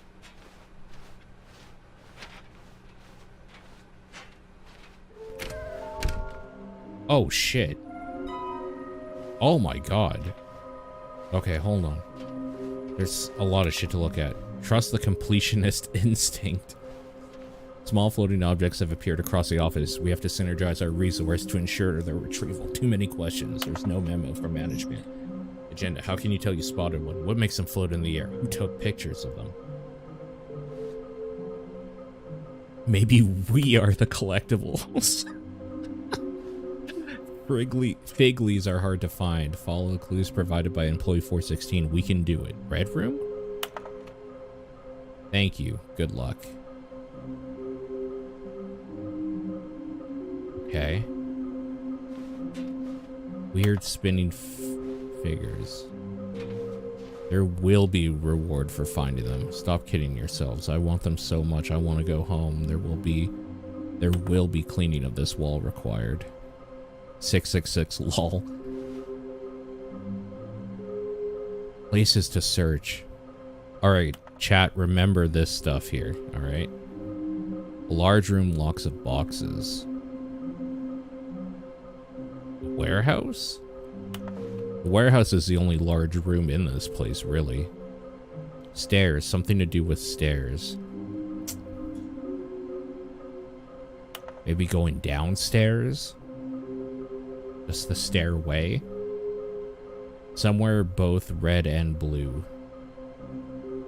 Okay, that one's easy. That's the, in the warehouse, we gotta jump off the lift onto the other, into the other exit. Warehouse access plan. Produce 1 plank to allow ease of access past fence. Construct bridge to allow collection shiny afloat. Wait, warehouse access plan. 1 plank past fence. Construct bridge. Retrieve Chris's remains from the warehouse floor. Construct new structurally sound bridge. We need more planks. Check PC 416. Yeah, that's a good idea. Why wouldn't they just tell us something will happen? This investigation, this room, they feel pointless, to be honest.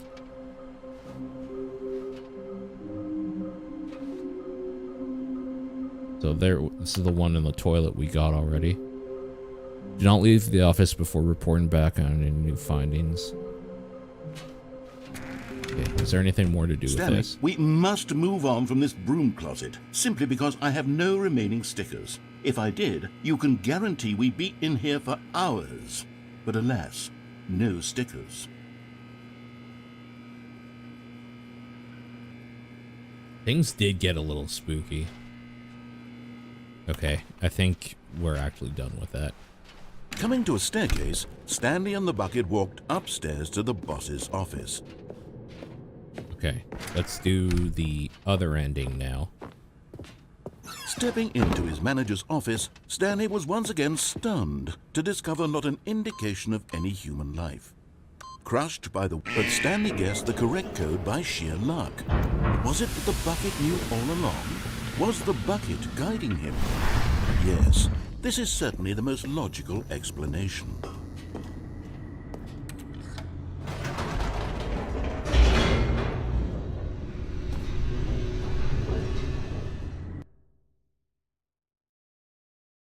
Now we just do the other ending. The destroy ending. And see how that has changed. And then we're going to have to come back here again to do the escape Stanley ending. and the bucket walked straight ahead through the large door that read, Mind Control Facility.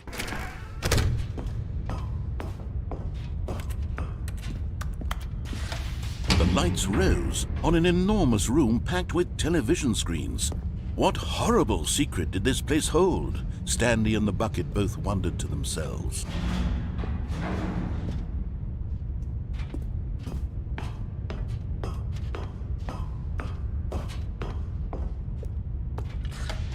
The monitors jumped to life, and Stanley nearly dropped the bucket in shock. Everyone in the office was being videotaped, monitored like guinea pigs. The bucket had never seen anything like this, and it very nearly burst into tears. So, I now understand why they say that there's, like, everything would be fine. 34 endings or something dumb. It's because all the original, like, what was it, like 17 or something, 20 endings are kind of redone with some, like, new dialogue, or like maybe just a different way it goes out. It's a little cheating. Was the bucket under the mind control facility's counts, I influence guess. as well? Had the bucket been told to do things it didn't wish to do? What kinds of things does a bucket want to do or not want to do in the first place? There's some endings I want to see how it's handled now. Stanley's feeble mind. Like the one where Stanley basically kills himself. I want to see if that's any different. No! With the bucket. He screamed into the bucket. He couldn't accept it. His own life in someone else's control. Never! He squeezed the bucket tighter. His one friend in the entire world. At this point, he could trust no one except for the bucket. But here was the proof. The heart of the operation. Controls labeled with emotions, happy or sad or content. Walking, eating, working, all of it monitored and commanded from this very place. And as the cold reality of his past began to sink in, Stanley decided that this machine... But at the last second, the bucket jumped in and pressed the button to turn on the controls. Stanley gasped in horror. Had this been the bucket's plan all along? To take over the machine and claim the power for itself? How could the bucket have betrayed him like this? Stanley was prepared to throw the bucket away in disgust when suddenly an image appeared upon the enormous screen. Birds. Silly birds. The control buttons became active again.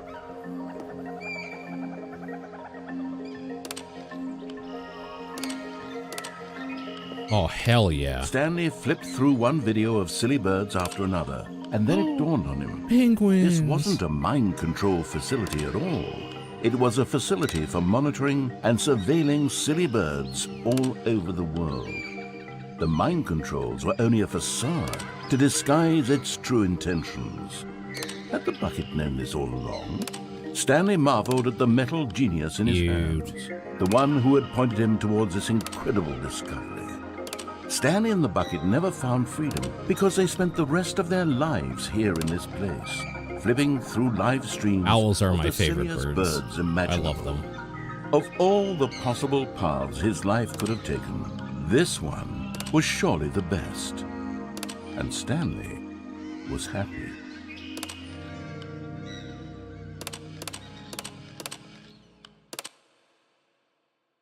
Good ending, good ending. Good ending, good ending.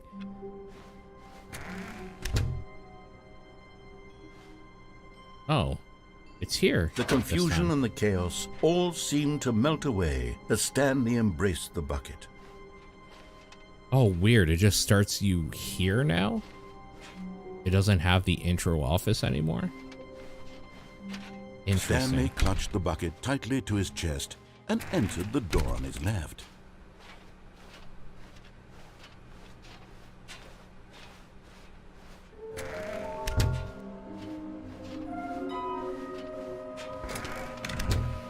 Stanley, we must move on from this broom closet. It's the same. Simply because I have no remaining stickers. If I did come into a staircase, Stanley and the bucket walked upstairs to the boss's office. Stepping into his manager's office, Stanley was once again stunned to discover not an indication of any human life. But Stanley guessed the correct code by sheer luck. Was it that the bucket knew all along? Was the bucket guiding him? Yes, this is certainly the most logical explanation.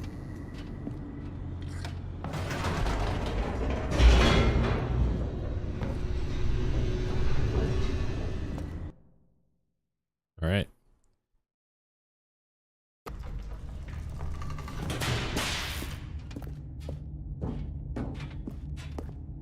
Stanley and the bucket walked straight ahead through the large door that read, Mind Control. Although this passageway had the word escape written on it, the truth was that at the end of this hall, Stanley and the bucket would both meet a violent death. True. That definitely happens. The door behind them was not shut. Stanley and the bucket still had every opportunity to turn around and get back on track. At this point, Stanley and the bucket were knowingly walking forward into a very painful death for each of them. All right, here we go.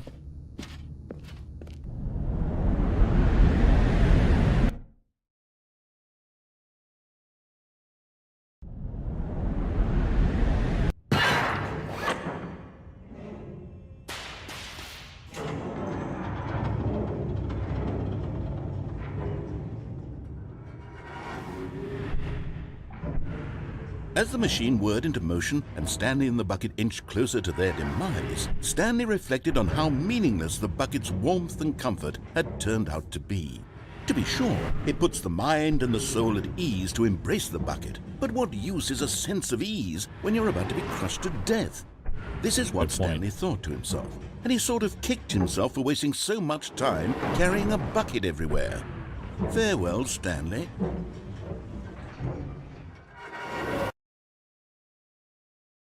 "Farewell, Stanley," cried the narrator, as Stanley and the bucket were led helplessly into the enormous metal jaws. In a single visceral instant, the bucket's life came to an end, as it was crushed violently to death.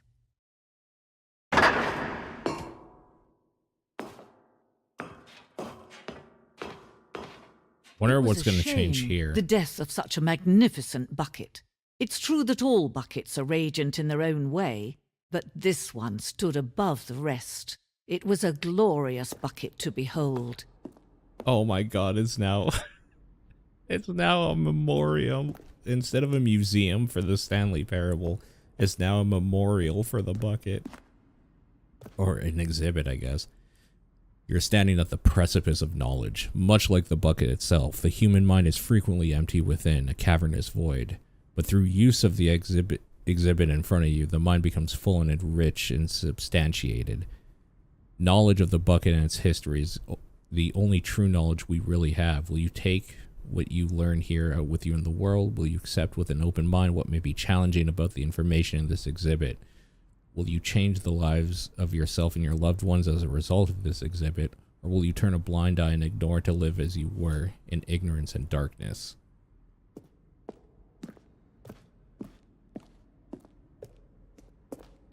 Can you see how arrogant it was for Stanley to take a bucket like this and to claim it for his own?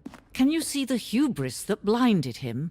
Can you see that the bucket is far more noble than Stanley will ever be in his short life? A photograph of 25 buckets, the greatest number of buckets ever captured on camera.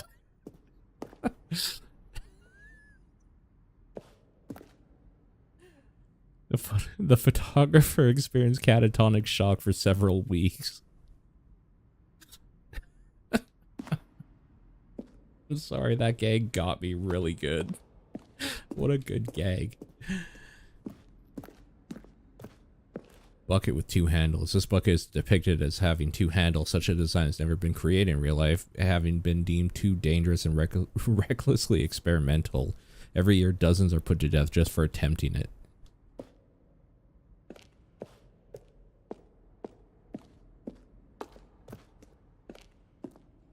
Inferno bucket, a replica of the Inferno bucket, which in the medieval era was so powerfully alluring that it drove dozens of nations to war with one another for control of it. Billions died. In spite of it all, the simple fact remains: no one can control a bucket.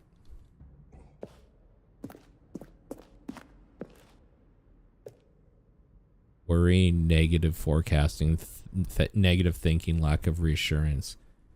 Vulnerability equals size and strength of the bucket. Stress equals the level of water in the bucket. Coping strategies equals holes. Rest and relaxation. Doing something you enjoy. Rest and relaxation. The stress bucket.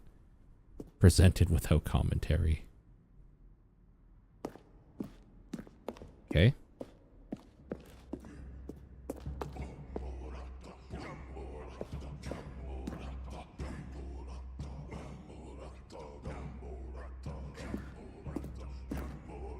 While we know that buckets predate the existence of mankind, we do not know by how long. This cave drawing depicts early man's discovery of the practical uses of the bucket, by which time the bucket had already likely been around for several millennia.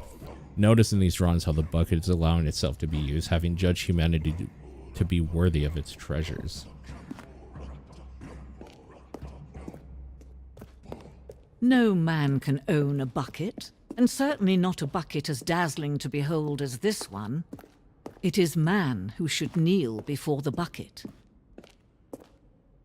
The hanging bucket. This piece symbolizes the necessary relationship between bucket and humanity. However, our clear grasp of the bucket may be, there is yet more that is always out of reach. This distance inevitably is for our own good.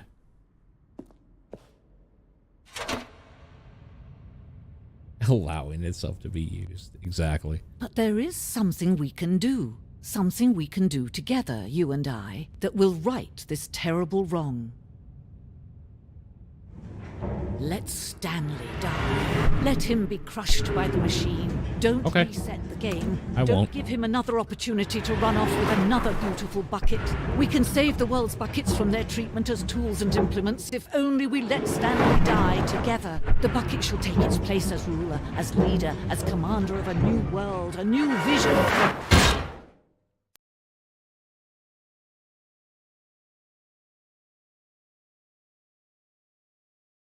Good ending. That's pretty good.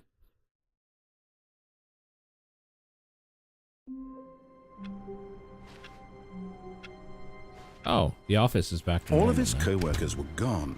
What could it mean? Stanley decided to go to the meeting room. Perhaps he had simply missed a memo. Okay. Wait. There's always a yellow box there. Warmth spread through Stanley's arms. With the bucket in his arms again, he was home.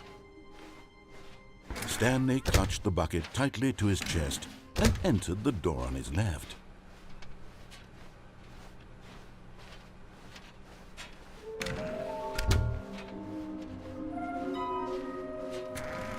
We're getting closer to being done with this side of the Coming to a building. staircase, Stanley and the bucket walked upstairs to the boss's office.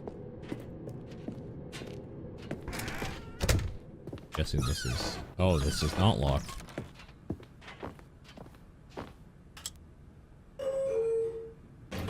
Actually, hold on. Before we do that, I just want to make sure. Stepping in. There we go. Okay. We're gonna go do this ending now.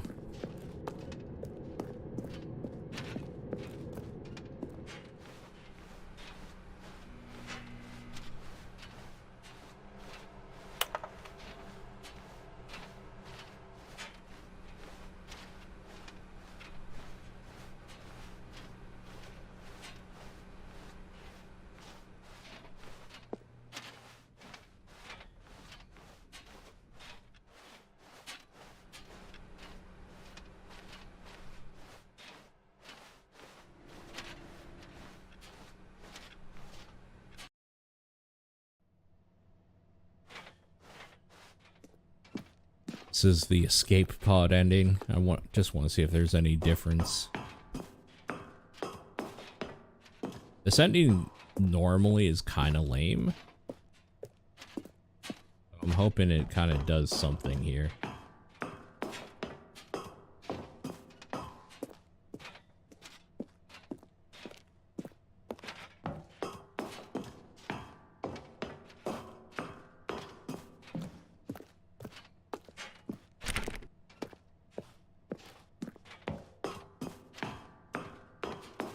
It's the whole not having a narrator thing. Feels weird.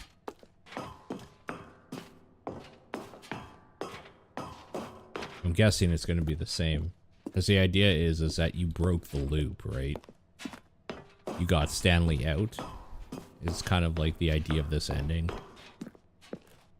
So it wouldn't make much sense for there to just all of a sudden be the narrator. Exactly, feels weird, man.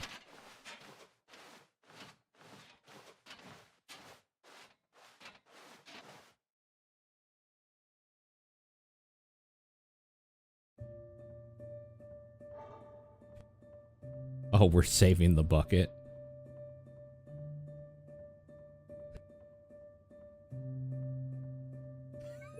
Oh my god.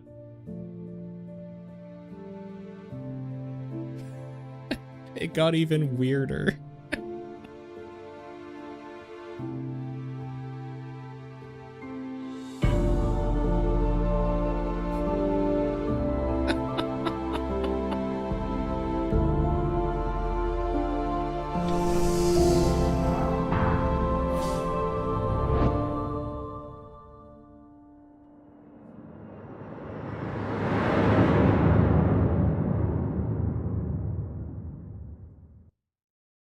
That is definitely a better version of that ending.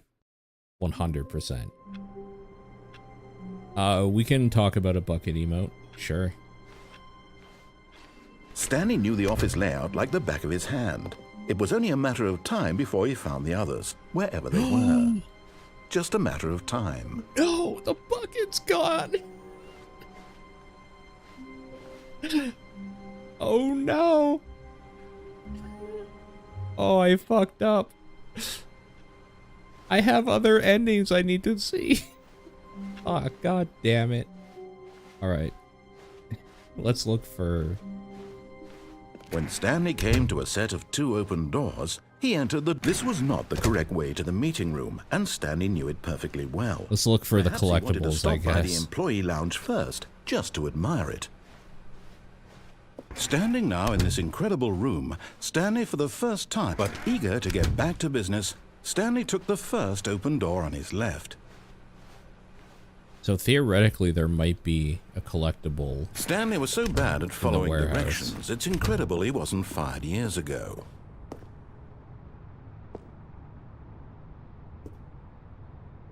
No way. Okay, I see.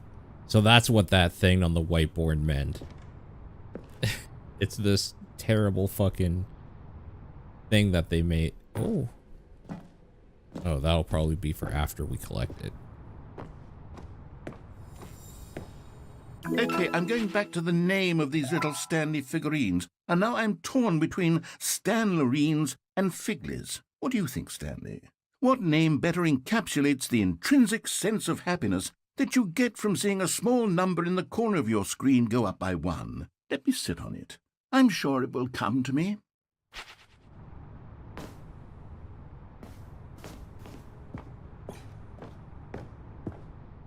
I hope the bucket comes back. Stanley had now gotten himself so far off the beaten path that it seemed the office had begun. So far off the beaten path that it seemed the office had begun. So far off the beaten path that it seemed the office had begun. Shit. So far off the beaten path that Narrator it seemed the office had dialogue. begun. So far off the beaten path that it seemed the office had begun. So far off the beaten path that it seemed the office had begun. So far off the beaten path. You didn't think I was actually just a recording, did you? What a silly and trite explanation that would be. All the back and forth between you and me, all the absurd adventures we've been through, and it all turns out I'm just a tape recording? It was all just in Stanley's head. I bet that's the kind of twist you think is revelatory. I bet each and every time you watch a movie where it turns out all to be in the main character's imagination, you must absolutely bolt off the couch in pure shock at the phenomenal and intricate storytelling. It must be so simple to be you. Life being an unending waterfall of surprises and delights. How much more exciting you must find the world than the rest of us do. Now I've become sad. Look what you've done to me. This is all your fault. That ending is pretty good. That's a pretty good ending. Oh my god, I hope the bucket's back. I can't wait to tell this story to my co-workers, Stanley thought. How amusing they'll find it. Oh, won't we all just laugh and laugh at the time I thought everyone had gone missing. Oh, thank god. Replacement bucket. Okay. And try not to lose this one too, you dolt. Stanley clutched the bucket tightly to his chest and entered the door on his left.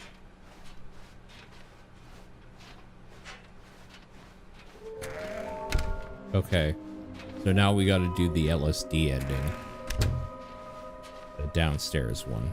Coming to a staircase, Stanley and the bucket walked upstairs to the boss's office. Collectible, maybe? Yeah, okay. You're getting close now, Stanley. You've nearly gotten all of the Figler Anlerines. Very soon, you'll collect the last one, and then the first number will equal the second number, and that will be it. We'll be different people by then. Different in the sense that we used to have none of them, and now we have them all. You can't go back to when you had no Figler Anlerines. None of us can. Figler Anlerines is the worst. But Stanley just couldn't do it. He considered the possibility of facing his boss, admitting he had left his post during work hours. He might be fined for that. And in such a competitive economy, why had he taken that risk? All because he believed everyone had vanished? His boss would think he was crazy. And then something occurred to Stanley. Maybe, he thought to himself, maybe I am crazy. Where does the bucket come in? He looked down at the bucket in his arms. Am I crazy? He asked the bucket. The bucket returned his gaze, but said nothing at all. That's strange, Stanley thought. Usually the bucket is a source of guidance and wisdom for me in difficult times such as these. He held the bucket close, yet felt none of its familiar reassurance and comfort. And that's when Stanley realized, this isn't my bucket. It's just a normal, everyday bucket. Someone else's bucket, perhaps. How did I end up with someone else's bucket? This is all terribly wrong. Surely no good would... Do you guys think that is always the line you get here? Or do you think it's because it's the replacement bucket? I can't even trust now. I can't even trust if I fucked up this ending because I did the other one first. Oh my god. This game is so deeply enrooted into my fucking brain right now that I don't know. Come from this. Who knows what sorts of bizarre hallucinations Stanley might experience without the psychologically grounding presence of his bucket. And indeed, now he noticed that the rooms were repeating, which was, of course, very odd. And now he felt himself floating off the ground. Oh, gracious, he exclaimed. Without my bucket, I've gone truly mad. Where is it? I must find it. Far off in the distance now, he heard it, calling to him. Stanley! Stanley, it's me, the bucket. Could it truly be? He rushed forward from room to room, passing by one bucket after the next. None of them were his. None of them were his special bucket. Come to me, Stanley. Find me. He had to find the bucket. He had to return to his old friend. It was the only way to truly restore his sanity. And then suddenly, it froze dead in his tracks. He knew where the voice of the bucket had been coming from. The real bucket was inside of him all along. It was incredibly painful. Stanley doubled over in agony and blacked out. All right, pretty good. This is a story of a woman named Mariella. Right, that's this ending. Mariella woke up on a day like any other. She arose, got dressed, picked up her bucket of comfort and security, and walked to her place of work. But on this particular day, her walk was interrupted by the body of a man who had stumbled through town, talking and screaming to himself, and then collapsed dead on the sidewalk. Right away, she knew what the problem was. This man had no bucket.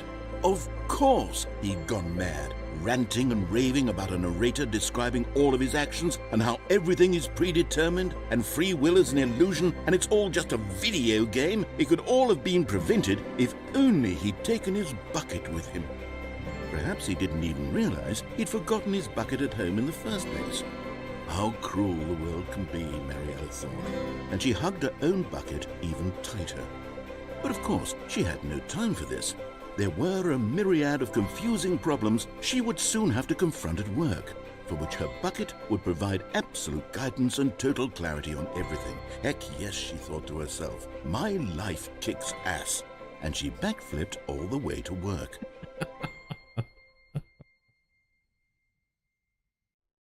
Man.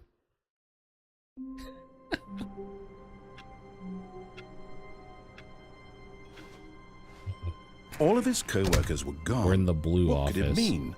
Stanley picked up the bucket and smiled. He'd never be alone again, not truly alone, not with the bucket around.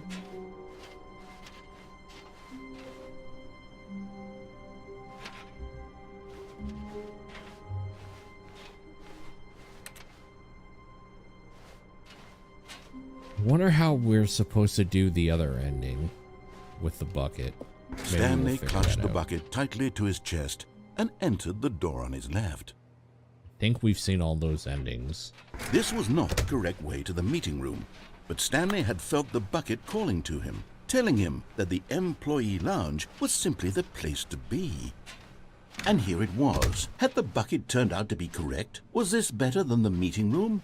Yes, Stanley thought to himself. Yes, perhaps it truly was. Chill here for a second. How insightful the bucket turned out to be. Do you think that baby game that baby is the grown-up version like we saw in the No, never mind. thing? The bucket was wrong. We should go check that Stanley out. took maybe. the door on his left to go back to the meeting room. Yeah, let's go check that out. No, Said the bucket. don't go to the meeting room. Go somewhere else. The cargo lift, yes. Go there. Good, Said the bucket. now ride the lift all the way to the top. There's something up there I need you to do. Stanley did not question why or how this bucket was speaking to him. It should have alarmed him, of course, because buckets can't talk. But Stanley chose not to think about this obvious fact. He was firmly convinced that the bucket had spoken to him, and he unthinkingly did whatever the bucket asked.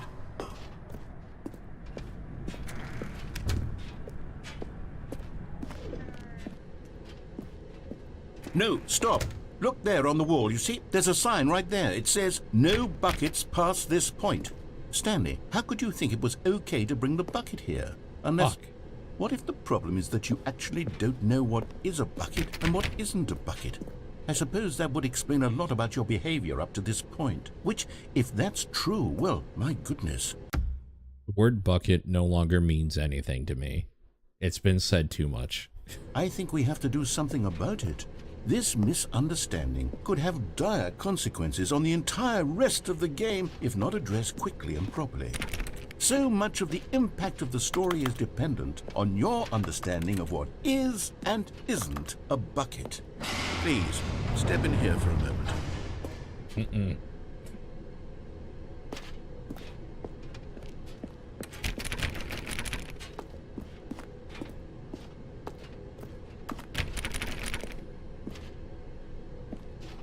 Boy. Oh boy.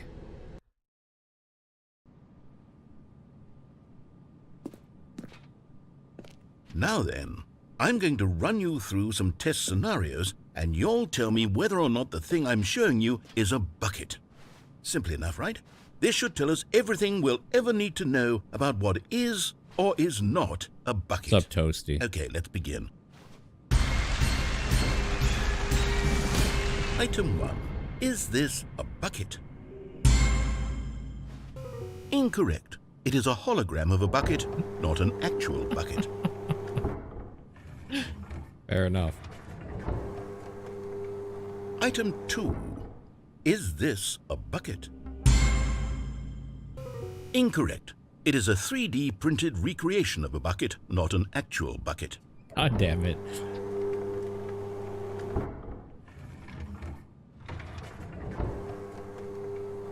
Item 3.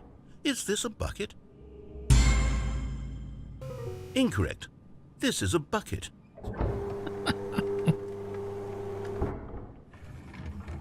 God damn it. Item 4. Is this a bucket? Oh, I know this one. Correct. Yeah. This is a tractor and not a bucket. To be Boys. honest, I just sort of put this one in here as a gimme, but I was starting to get concerned that even this might be too much for you. Thank you for not making me look like an idiot. Okay, next one.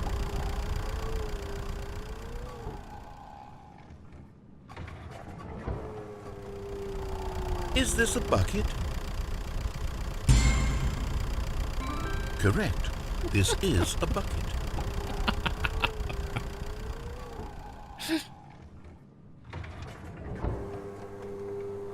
Item 6. Is this a bucket? Trick question. Both. Gotcha. What? Item... Wait, hold on. I can't find the next one. Let me see. It should be around here somewhere.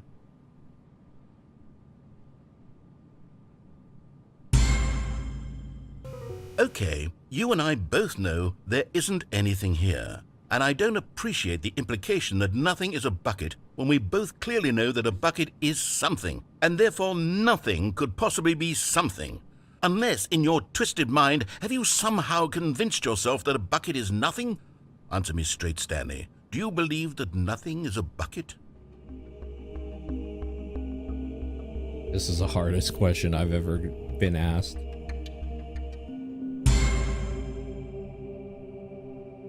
You know what? I'm too confused to even sort it out. Yeah, I've fair. lost all sense of perspective. Yep. What is a bucket? What isn't a bucket? Mere moments ago I could answer these questions with confidence, and yet now I'm somewhat adrift. Do any of us know what a bucket is? Am I a bucket? Stanley, I can't keep doing this. I'm losing myself, and myself was all I ever had to begin with. I'm afraid the bucket is threatening to tear our relationship apart. I can't have that. I'm sorry. But I'm going to erase all buckets from the game entirely. Okay, No. Here we go.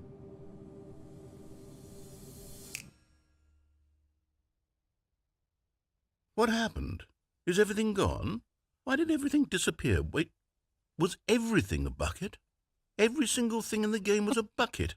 Oh my God, I had no idea. How could... except me. I'm not a bucket after all. And you, Stanley, you're still here. You're not a bucket either.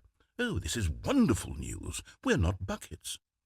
Yes, I actually feel much more at ease right now. It's delightful to get some clarity on that issue. But it doesn't change the fact that we haven't got a game.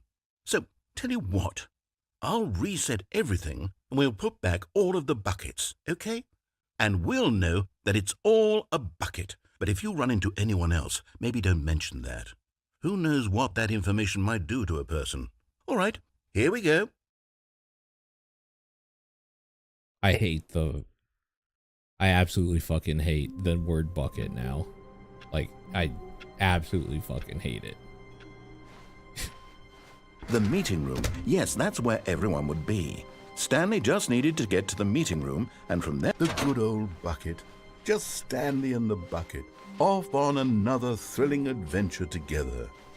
Stanley clutched the bucket tightly to his chest. This was not the correct way to the meeting room, but Stanley had felt the bucket calling to him, telling him that the employee lounge was simply the place. We're going for an easy ending and right here now. it was. Had the bucket turned out to be correct? Never mind. The bucket was wrong. Stanley took the door on his left to go back to the meeting room. No, said the bucket. don't go to the meeting room. Go somewhere else. The cargo... But Stanley feared that any path he walked might lead to the separation of himself and the bucket, his dearest friend. So he threw himself to his death, that they might die in one another's arms. How deeply touching. Okay. Not much you can do with that ending. I get it. Night? Where are we going today? The bucket asked. Stanley just smiled. Anywhere they went together. There's definitely a bunch of new Stanley content, clutched the yeah. bucket tightly to his chest, and this was not the correct way to the meeting room. But Stanley had felt I definitely think if you're considering buying this game again, they give you a reason to pay the money that for the it again. employee lounge was simply the place to be. And here it was. Had the bucket turned out to be correct? Was this... No, never mind.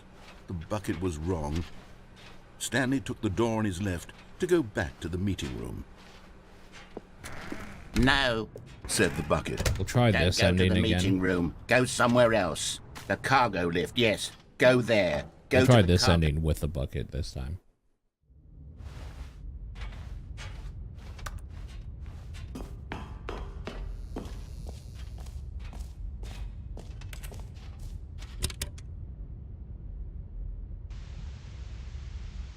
Okay, this is day number Oh, shit. 295. Tape number...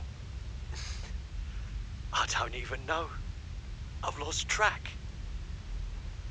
Nothing feels real anymore. The longer I study this bucket, the less sense anything makes.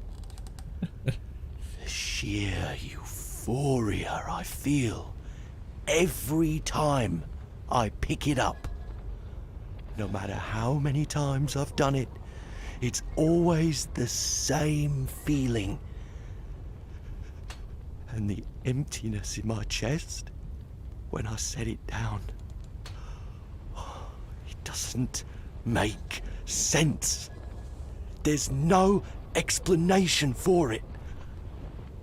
I still haven't figured out why I see the world so differently when this bucket is in my arms. Why everything feels so... What do I do with this treasure? I can monetize it. Yes. Uh-oh. It's unthinkable the amounts of money people will pay for even just an hour with the bucket. This is my golden ticket. But I have to be careful, because as soon as this gets out, there's going to be a target on my back. Even now, I don't know who might be trying to get... What's that? Who's there?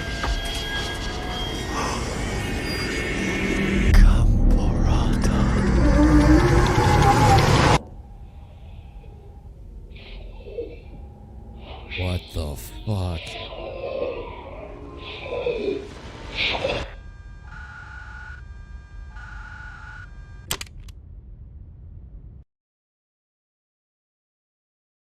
What the fuck is Gambarata?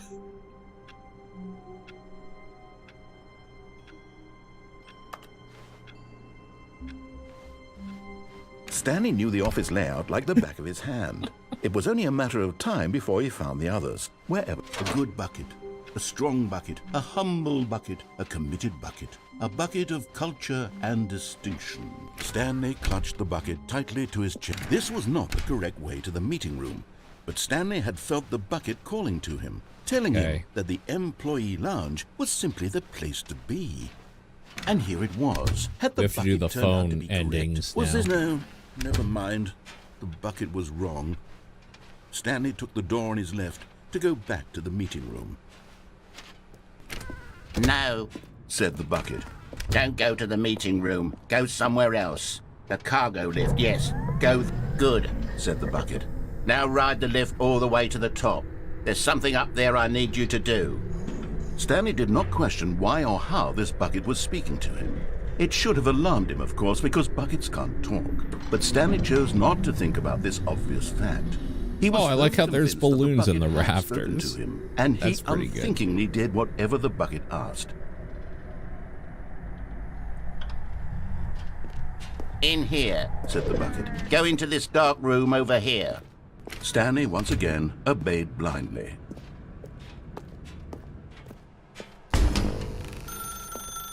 Now pick up the phone, said the bucket. Pick up the phone, and it will take us back home, where we can go about life together.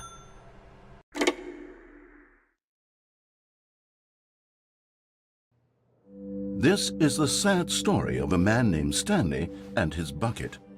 Once upon a time, I gave Stanley a bucket because I thought he was lonely and could use a friend. And then, very distressingly, he began to believe the bucket could speak to him.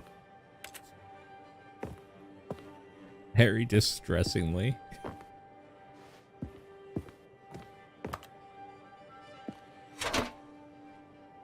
Hello, Stanley, it's me, your bucket. Press L to take me to work with you. The Stanley Parable Reassurance Bucket was merely meant to provide the comforting glow of companionship. It doesn't literally talk and give you orders. Whatever Stanley is hearing the bucket say to him is just in his head. Oh no, this is gonna get so fucked. Press X to take me back home with you. Lately, I've been concerned about him. Wouldn't you be concerned as well? To see him delusional like this, obsessing over an inanimate metal object? I want to say something to him, but I don't know how I can convince him. I don't know if he'll listen to me. God, this is gonna get way too real. Oh, Jesus. Oh, I'll try anyway. Stanley, can you hear me? Listen to me. It's just a bucket. It can't think, it can't talk. All it will ever truly do for you is effectively transfer a liquid from one location to a different location. That's it. It doesn't do anything else. Talk about my bucket like that. Don't listen to the loud man. Press M for us to go back home. You see, he's not listening. is still taking orders from the bucket. You know, once upon a time it was me he took orders from, me he trusted and listened to. Now all he cares about is his awful bucket, this stupid hunk of metal. Press N to ignore anyone in your life except for me. Alright. Easy. It's sad. I suppose he doesn't need me anymore. From now on, he's just going to cling to this bucket, this cold, empty bucket, this sort of shiny bucket. Well, I'll give it this. The bucket does have a nice shine to it. You believe I'm real, don't you, Stanley? Yes, I suppose on closer inspection that it doesn't quite look like your average hardware store bucket. It's just a little more, what am I trying to say? Sturdier, more capable of transporting liquid. Like it would be better at moving an amount of water from one room to another. Press O to relive the same day with me, over and over. Oh my God, what am I saying? Better at carrying water from room to room. It's a bucket. It's literally just a bucket. Why do I feel some need to point out the ways in which it's so much more than just a regular bucket? Press L to go home, to work, to home, to work, to home. Oh no. I'm having feelings. For the bucket. Oh, no. What's going on? Why do I want to be with the bucket? Hear what the bucket has to say. Do anything it asks. What's wrong with me? I don't understand. There's a bucket perhaps there. If I had the bucket, this would be less confusing. Yes. The bucket could tell me what to do in this troublesome situation. Stanley, give me the bucket. Give it to me. Give me the bucket, Stanley. I need it. Give it to me now. Give it or I'll...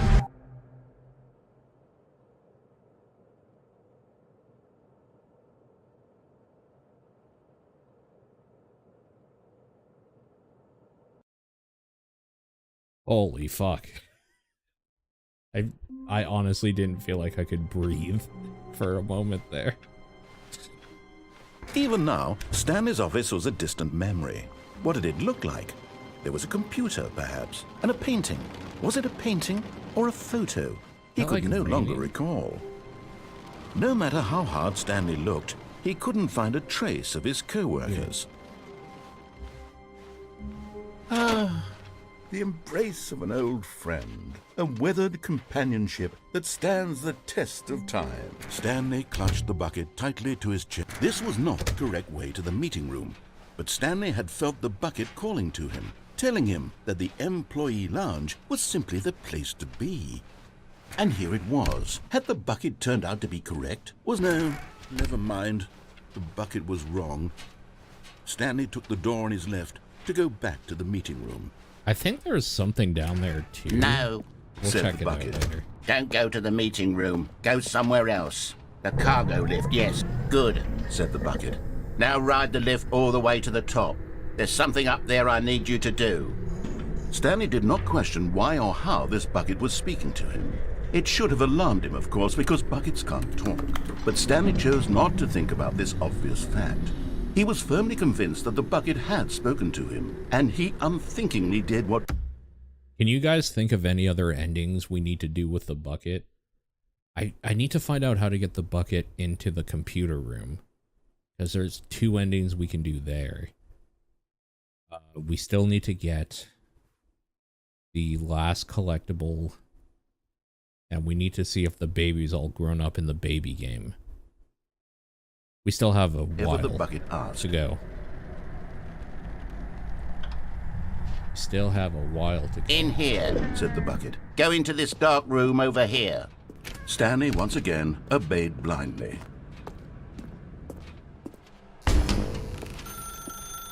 Now pick up the phone.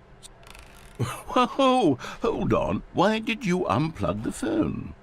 Were you trying to resist the bucket's orders? Stanley, I was joking. Obviously, the bucket isn't talking to you and telling you to do things. Buckets can't talk. It was a joke. Don't you get the joke? It's funny, Stanley. A talking bucket.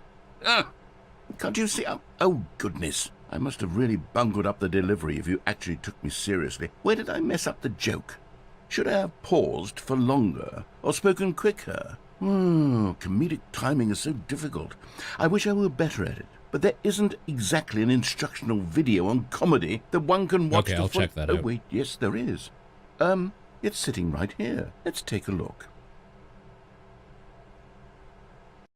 What is comedic timing? What is comedic timing? How does it work? How long should it last? How can it be used to effectively silence your political enemies? And more importantly, can it be taught in its entirety within 90 seconds? Thankfully, the answer to all of these questions is yes. Let's dive deeper. If you've ever told a joke or made someone laugh, in all likelihood, you did it while standing 50 to 80 centimeters from them in a room of no more than 76 degrees Fahrenheit, with one of your arms raised straight upward at a 15-degree angle from your body. I mean, everybody knows this. Optimal Come on. conditions for good comedic timing. Of course. To begin the joke, start by stating and spelling your name. Next, provide a brief synopsis of the joke, including the specific times at which the recipient of the joke will laugh, and then spell out your name a second time. With these steps complete, it's time to begin the humor. Speak the entire joke in no more than 18 seconds and no less than 13 and a half, pausing only for bathroom breaks when necessary. When the joke has concluded, it is customary to inform your listener that the joke is over by declaring in your loudest possible voice, "I'm Dunny with the funny." Let's practice screaming, "I'm Dunny with the funny" now.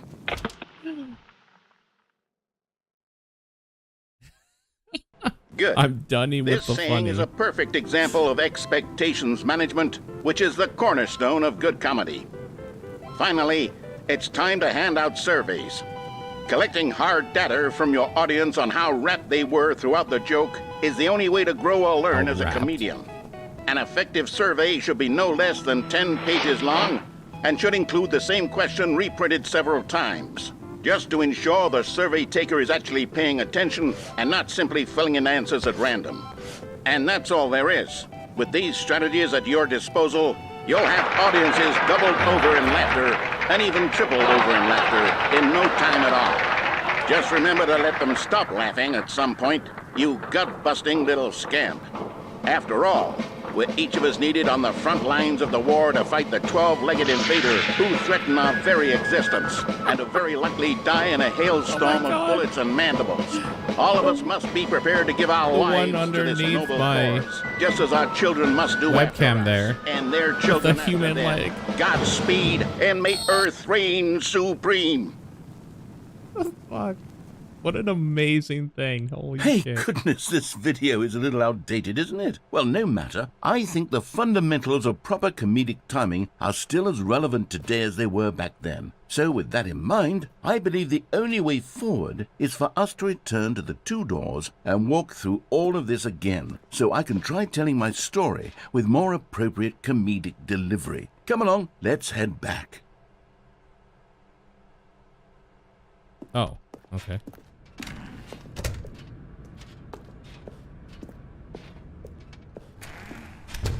You go through this.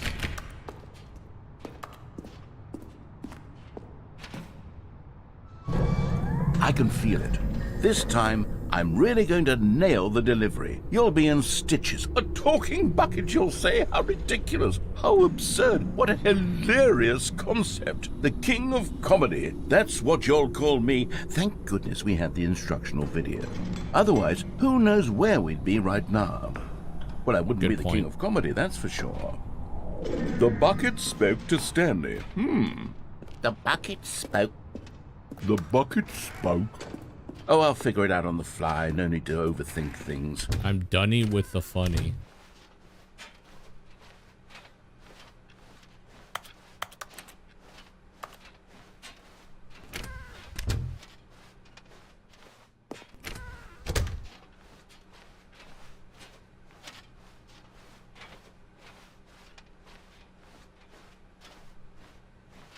Here we go. You ready? When Stanley and the bucket came to a set of two open doors, they entered the door on the left. No. You were supposed to go through the door on the right, leading back to the phone. Did you not even look at the instructional video? I think this is all covered very clearly. There's no way I can make the comedic timing work now. It's done. The joke is completely done and over. It's all your fault, Stanley. I'm going to be ridiculed in the community of other joke writers. I'm going to be shamed at every one of our meetings from now on. All because you couldn't watch a simple video and take a hint. Are you proud of yourself for bringing me down, Stanley? Are you proud? Such a fucking failure. Here we go. You ready? When Stanley and the bucket came to a set of 2 open doors, they entered the door on the left.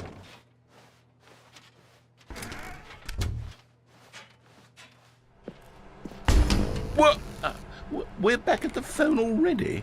No. What's going on? There were supposed to be several rooms leading up to this. There was supposed to be a build-up to this point. Oh, a dramatic display of remarkable comedic wit which culminates in this scene with the phone. But now the timing's completely off. The joke will never land. Well, not the way it was meant to. And it's all my fault. I must have forgotten that the phone room comes immediately after the 2 doors room. What an egregious mistake. I've made a fool of myself. I don't deserve the title of King of Comedy. I'm nothing.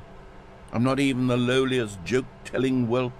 I think I need to go back and rewatch that instructional video again. Yes, surely that will help me improve my... Stanley, you love the bucket so much it's like you...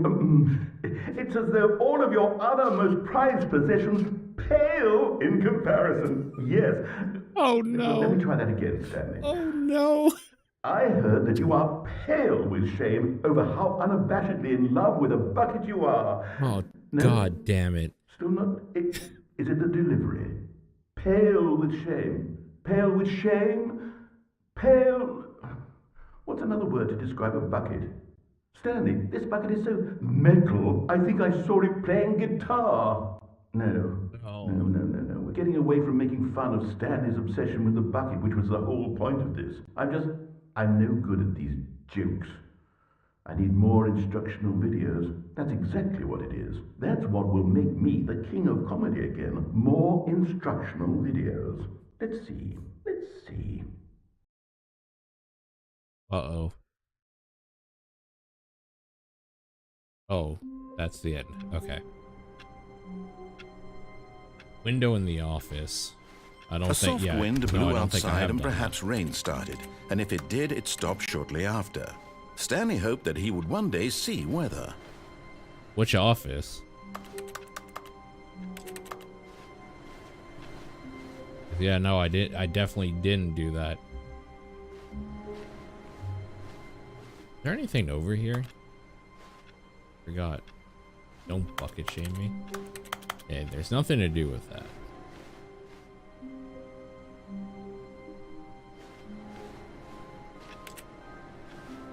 How do you go on the desk, though?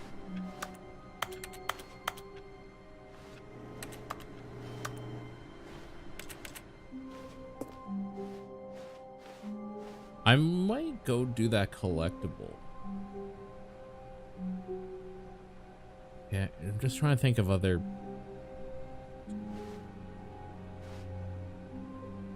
$434.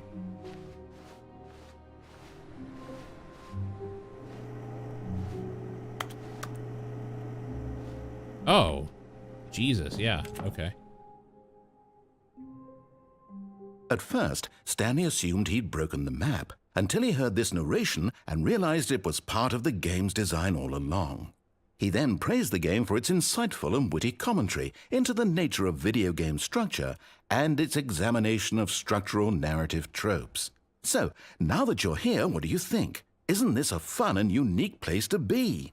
Why don't we take a minute just to drink it all in? Okay, I'm over it now. What do you think? Are you sick of this gag yet? Ah, then in that case we'll continue. But now, here comes the real question. What do you think would have happened if you had told me that you wanted this to stop? Do you think it would have been particularly different? Would I have taken the same idea but rephrased it superficially to fit that answer? Perhaps you never would even have thought of it if I hadn't brought up the issue in the first place.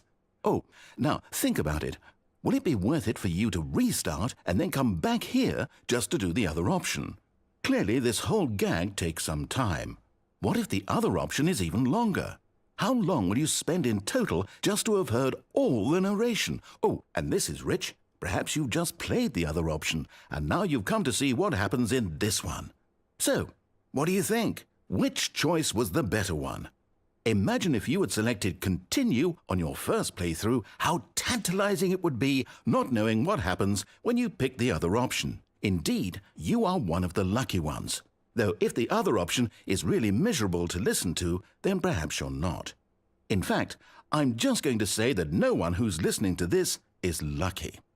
Well now, I've built up the other option so much that I'm going to stop talking and leave you to your decision whether to come back here, continue with the game, or just sit in this spot forever and ever. Cheers.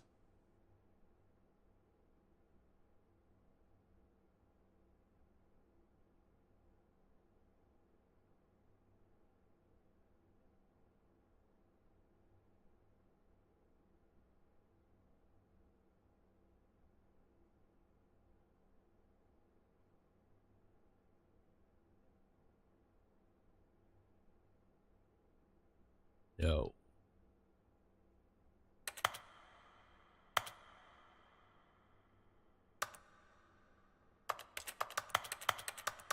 Weird. The clicking sound happens here, but when you go close, it doesn't do anything.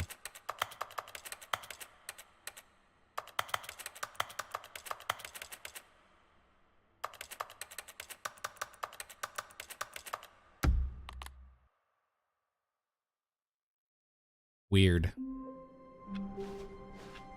Stanley had never seen the office this brightly lit. Was it a sign of something? He hoped it. The bucket made Stanley want to be a better man and should definitely a better try it with this. co-worker. In time, perhaps, he would become both of those things.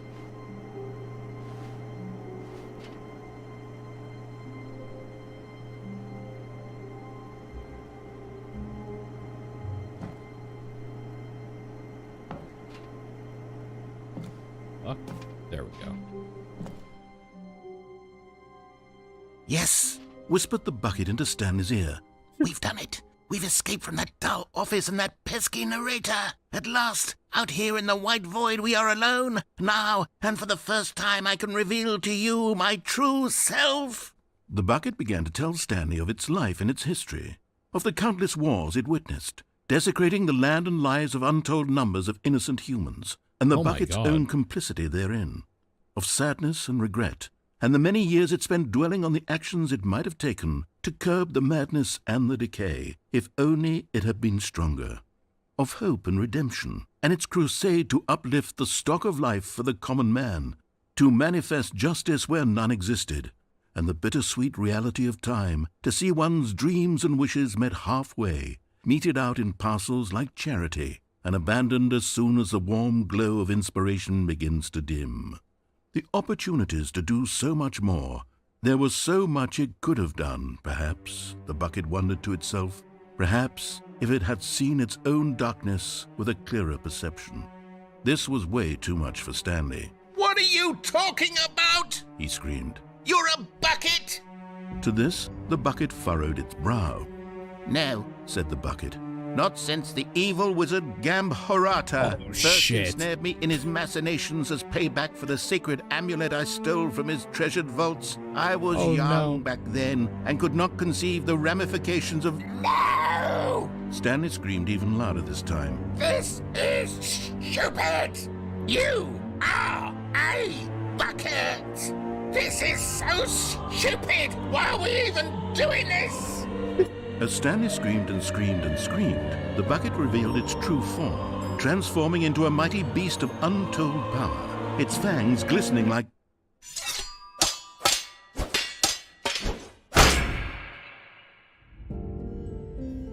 My God, Stanley, you did it. You saved us from the bucket. Thank God you already had all 12 emblems of sages and knew the incantations to summon their true power. Otherwise, we would have easily been overwhelmed by the bucket's power. I'm speechless. You've demonstrated such bravery here today. Come, let's restart the game, and we'll agree to never again go trifling with this bucket, nor the dark magic cast away inside of it. Well, fuck. Does anybody else think there's any endings I might have missed? I want to know if you can do the weird heaven one with a bucket. All of his co-workers were gone. What could it mean? We're gonna Stanley go do the decided figurines. to go to the meeting room. Perhaps he had simply missed a memo. We're gonna go get that last figurine. When Stanley came to a set of 2 open doors, this was not the correct way to the meeting room, and Stanley knew it perfectly well. Perhaps he wanted to stop by the employee lounge first, just to admire it. It was okay. But eager to get back to business, Stanley took the first open door on his left. Stanley was so bad at following directions, it's incredible he wasn't fired years ago. Look, Stanley, I think perhaps we've gotten off on the wrong foot here. I'm not your enemy, really, I'm not. I realize that investing your trust in someone else can be difficult, but the fact is that the story has been about nothing but you all this time. There's someone you've been neglecting, Stanley. A hint for something? Someone you've forgotten about. Yeah. I was in the middle of something. Do you have zero consideration for others? Are you that convinced that I want something bad to happen to you? Why, I don't know how to convince you of this, but I really do want to help you, to show you something beautiful. Look, let me prove it. Let me prove that I'm on... And there it is. The last Stiggly Wiggly. Savor this moment, Stanley. This is a real accomplishment. This is doing something just for the sake of doing it. Where so many people expect to be rewarded for the most trivial achievements, you've insisted that a job well done is its own reward. Great. I would tell you that I'm proud of you for collecting them all, but that would be like a reward, and we can't have that. So, instead I'll just say, it's done. We're all done here, and now we can go to whatever the hell you were doing before you hunted for figurines. Are we talking about the disco party that I don't know how to activate? Now listen carefully, this is important. Stanley walked through the red door. Aha, perhaps you misunderstood. Stanley walked through the red door. I still don't think we're communicating properly. If the Stanley, baby all right, fine, is go now ahead, an Stanley. adult. You want to know so badly what's out there? You want to find out what lies at the end of this road you've chosen? Well, don't let me stop you. You see? There's nothing here. I haven't even finished building this section of the map, because you were never supposed to be here in the first place. Broken rooms, exposed developer textures. Is this what you had wanted? Was it worth ruining the entire story I had written out specifically for you? Do you not think I put a lot of time into that? Because I did. And in the end, it was all for nothing, because this is what you wanted to see. Help me here, Stanley. Help elucidate these strange and unknowable desires of yours. What would have made this game better? What did you want to see? Vehicles? Skill trees? Work with me. You've given me absolutely nothing so far. Tell you what, let me take a stab in the dark at a new design, and you can give me some feedback. There we go. A third option. This already feels leaps ahead of where we were before. Go ahead, Stan. Okay, I'm going to stop you there. Now, tell me about your experience with this new version. Would you say that the game benefited from allowing you more choices? Feel free to be honest. I'm looking for some real critical feedback here. Aha! You see, I knew I was onto something. Where do these flashes of inspiration come from? How did I know the game needed a third door? Well, it's instinct mostly, a calling in your gut. I really couldn't say where the idea came from, except that I felt want to it see in if my the baby soul. is now You an can't teach adult. that, Stanley. Don't even try. Here, based on the data from your previous playthrough, I've compiled a new version. And to be perfectly candid, I think I've knocked it out of the park with this one. Let's take a look. Oh, right. First, the leaderboard. I'm guessing this hasn't changed.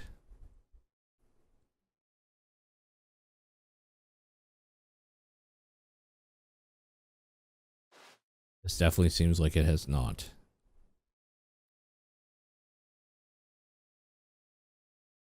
Yeah, this has not changed.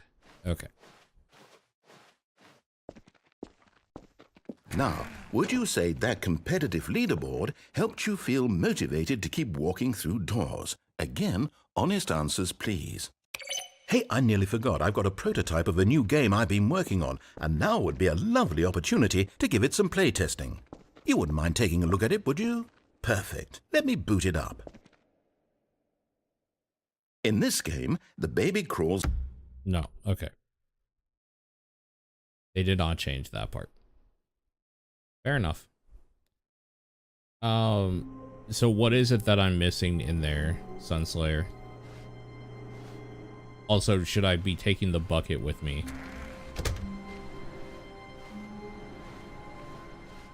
Oh, wait. Stanley, I'm sorry, but I have to put a pause on things. It's those figurines. Those figglers. I haven't stopped thinking about them since you nabbed every last one. Wasn't it just the most intrinsically fulfilling moment of your entire life? Didn't it fill you to the brim with inner richness? It always does. Yes, I know we're supposed to be telling a story, but won't you please indulge me with one more trip back to the memory zone? I would love nothing more than to revisit the figurines. Just one more time. Okay.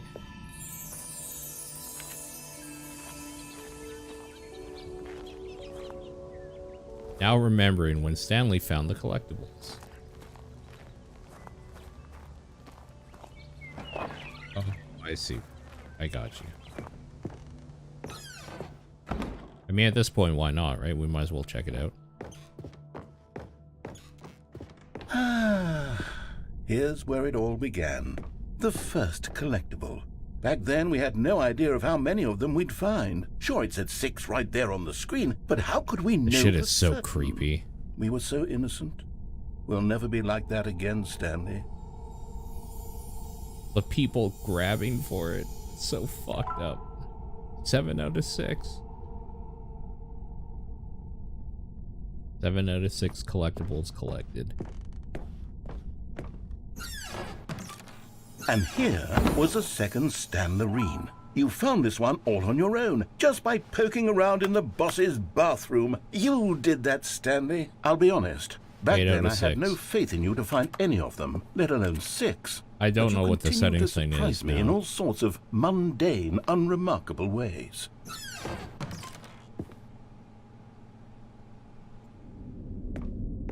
Okay, let's do a little quiz.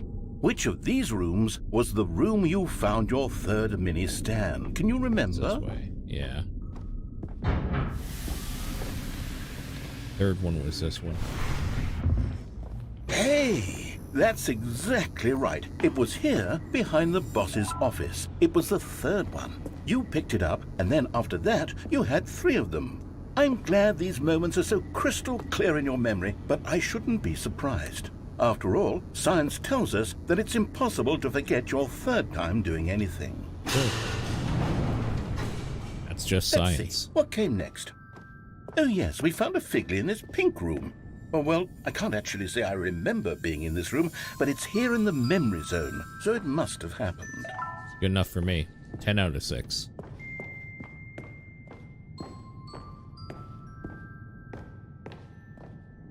This is gonna go really dark, I think. This was the 5th mini Stan, and this one was really something special. It was 11 up out of the 6. stairs. I remember it so clearly. In fact, because this one is particularly special to me, I made a little video to commemorate the occasion. Oh. Enjoy.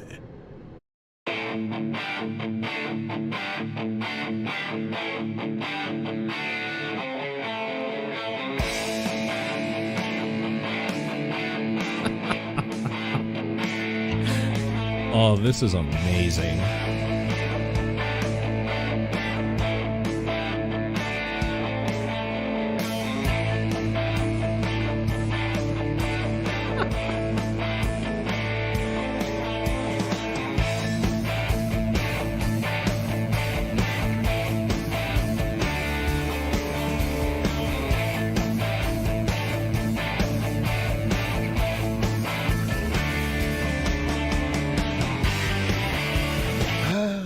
takes you I'm back, dunny doesn't it? with the funny. I spent a lot of time making that video, but it was 8 minutes I wouldn't have spent on anything else.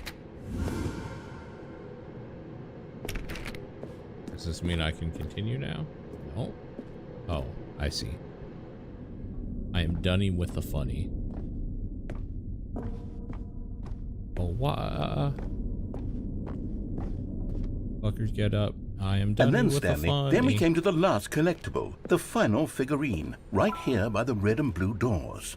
This memory is the most distinct and clear in my mind, perhaps because it was the one that happened more recently than all the others. Makes sense. Who can truly say how the mind works? All I know is that this is the moment where you picked up a Figley and I thought to myself, yes, that's all of them. They're all collected. It was a moment unlike any other.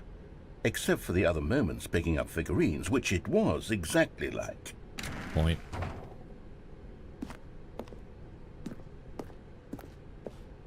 It's got a point. And then there was no more.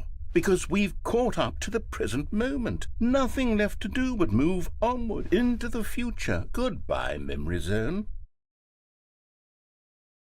That was abrupt. Holy hell. No, I'm not okay. done. I'm not ready to move on. Stop the loading screen. Isn't there some way we can stay here, keep enjoying these figurines? Let's just go backwards. We'll do the memory zone again from the opposite direction. See how that feels. Okay. Works for me. Okay, yes. The room with the red and blue doors. I remember this. 13 out I of must 6. say, of all the figurines we looked at in our initial tour of the memory zone, this one is the most distinct and clear in my mind. Let's keep going. I want more. And here's where I made that video. Don't you remember the video we watched?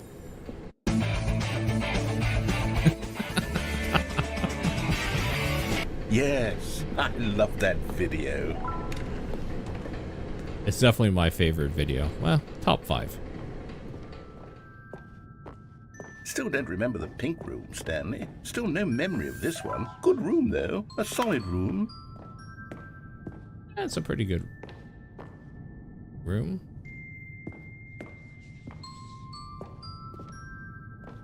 We're way up there.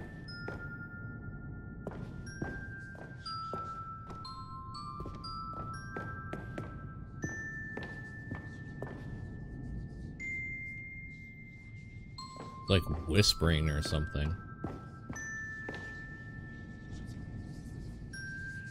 There is a rat in there.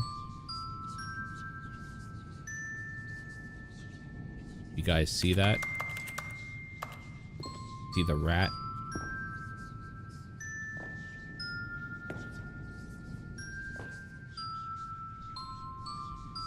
Hey, little buddy. I can't let him out.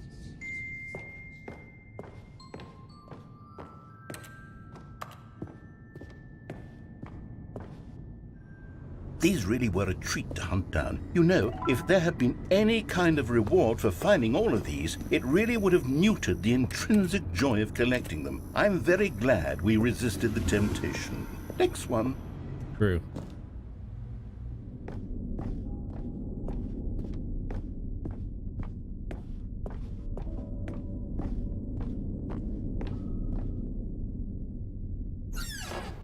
This was our second Figley. Don't you remember? Yes, I remember it too. The past is truly a wonderful thing. Why does anyone ever choose to leave it? Keep going. This is it. The very first one we found in the exhibit where I introduced you to the figurines. Oh, I want more memories, Stanley. I want to keep going. What else is there? What came before this?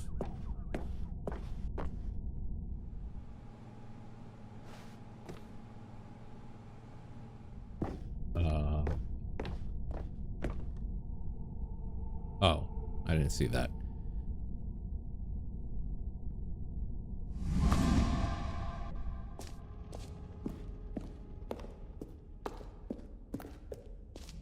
We're here now.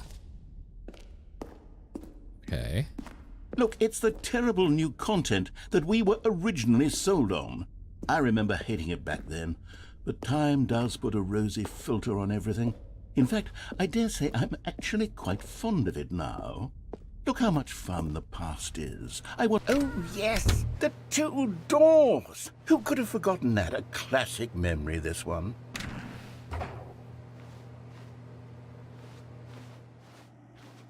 True. Classic. And before everything else, there was your office. Is there anything else? Was there something that came before your office? There's something I feel I can remember. I can remember. Okay. I was wondering if I had to do something. I'm remembering something now. Oh, shit. I remember before this whole story got started. Back then I was different.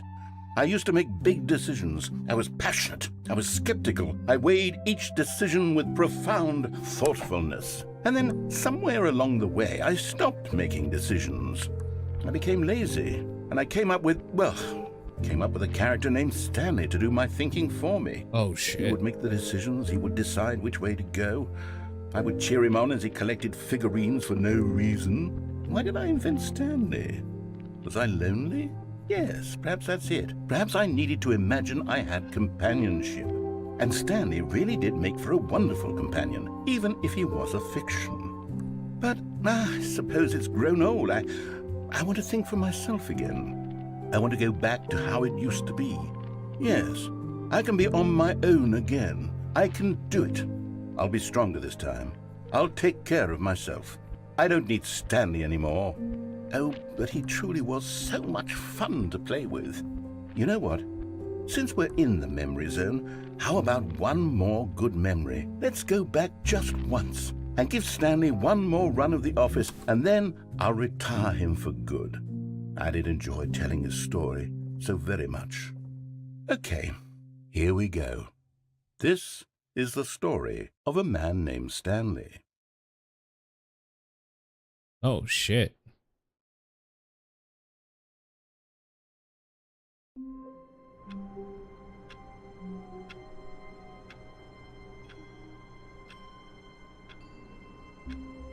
Okay. All of his co-workers were... Wait, no. This isn't the right office, is it? Is this Stanley's office?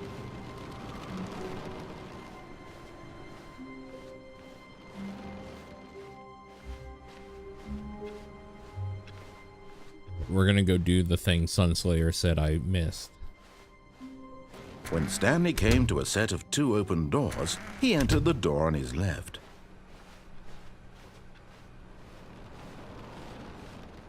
Yet there was not a single person here either. Feeling a wave of disbelief, Stanley decided to go up to his boss's office. Coming to a staircase, Stanley walked upstairs to his boss's office.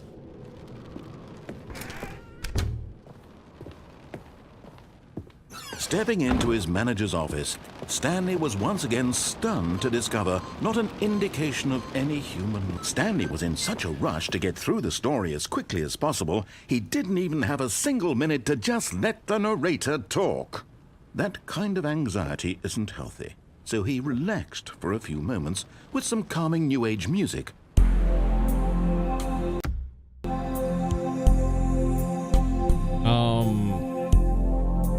What other endings do you guys think I missed?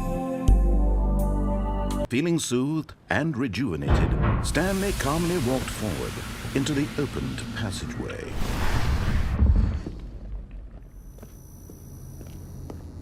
We're gonna have to come through here twice, I think. Right now and then with the bucket. I feel like I've seen all the ones I can think of with the bucket.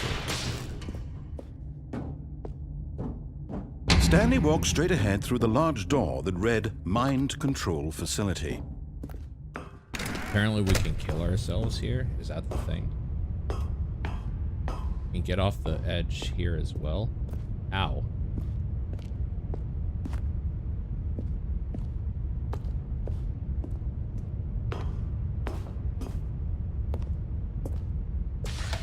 The lights rose on an enormous room packed with television screens.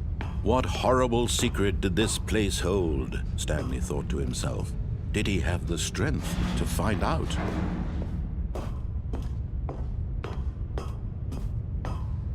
Oh, is it on, like, using these to... Ah, there it is.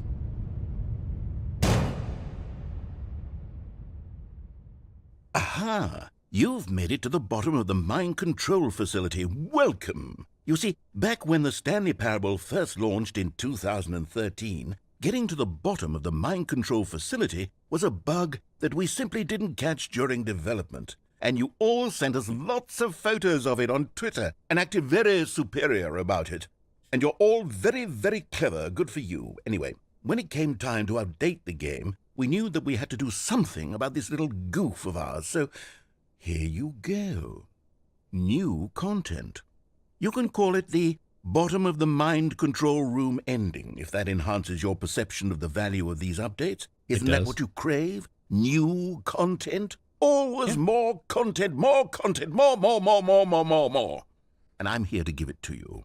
Hey, I'm thanks. here to make it seem like we really covered every nook and cranny of the game with secrets and Easter eggs. How about this? We wrote a new piece of music just for this section. You won't hear it anywhere else in the game. It's a secret that's just for you. That's how special you are. We call this track, Good Job You've Made It to the Bottom of the Mind Control Facility. Well done.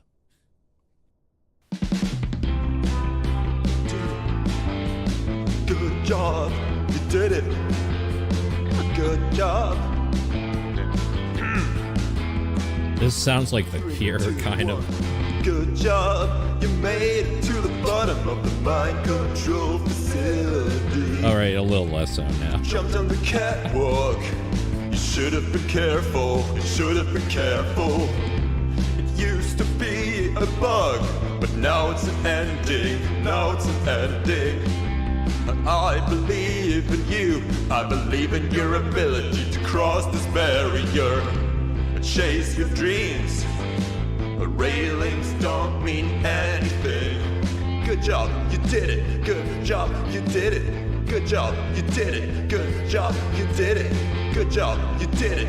Good job, you did it. Good job, you did it. Good job, you did it. Good job, you did it. Good job, you did it. You like how it was a bug in the original game. So we're going to try this again with the bucket. Because obviously that's what we're going to do. We're in this version. Not everyone is so lucky to have a bucket, but Stanley is a very lucky Stanley clutched the bucket tightly to his chest and entered the door on his left.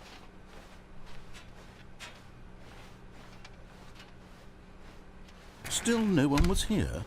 Stanley needed the bucket's warmth and comfort now more than ever. There might not be a Perhaps bucket his version boss's of that office was where he'd... Coming to a staircase, Stanley and the bucket walked upstairs to the boss's office. For science. For science. Stepping into his manager's office, Stanley was once again stunned to discover not an indication of any human life. But Stanley guessed the correct code by sheer luck. Was it that the bucket knew all along? Was the bucket guiding him? Yes, this is certainly the most logical explanation. I think we're coming to the end, though, either way.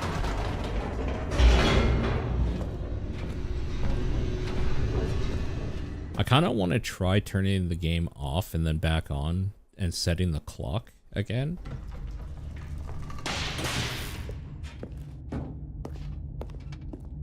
Stanley and the bucket walked straight ahead through the large door that read, I think we're going to end off with Control Facility.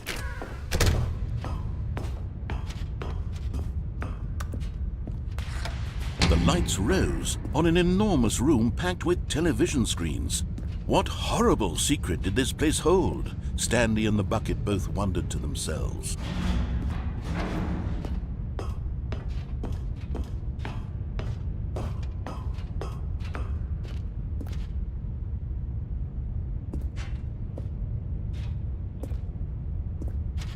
Come on. Come on. Alright, there we go. But just as Stanley was about to proceed further into the mind control facility, he tripped and fell over the railing and into the dark void below. Thankfully, he fell directly onto the bucket, which safely cushioned his fall. Now, what to do next, Stanley wondered. Stanley and the bucket could find no way out of this enormous pit, and so eventually they decided that the best thing to do would be to simply get comfortable down here. So they set up a little couch and relaxed. It really wasn't so bad down here, a bit cold perhaps. After some time had gone by, they installed a few shelves as well, and a sort of kitchenette that was useful for when the bucket was craving paninis. Yeah, it's getting cozy in here. But it wasn't until the rugs and the standing lamps came in that it really started to feel like a home. It really pulls the room in fact, together. After some time, Stanley realized that it had been ages since he had even thought of the mind control facility at all. He'd never gotten to fully explore what was up there, never been able to unearth the many mysteries of the mind control facility. This lack of closure began to eat at him. Soon he was dwelling on his regrets, and the state of their home slowly decayed as Stanley became withdrawn and neglected the cleaning. It unsettled the bucket deeply. Oh, God. Stanley wasn't usually like this. The bucket tried to reach out to him again and again, but to no avail. Oh, this just got super all Stanley real. could think about, all he could talk about, was going back, doing it over again, staying on the path. It was a mistake to leave the path. It was a mistake. It was a mistake. I need to do what the narrator says. I need to see the true ending. This made no sense at all to the bucket, which was simply trying to live its life down here as comfortably as possible. Yet Stanley was unconsolable. This isn't an ending. This is just a hole in the ground. The bucket sighed. True, it wasn't an ending. But it's where we happen to be. And maybe, possibly, if we accept the reality of things, maybe this will become an ending eventually. It's what the bucket was counting on. The two of them waited for a very long time.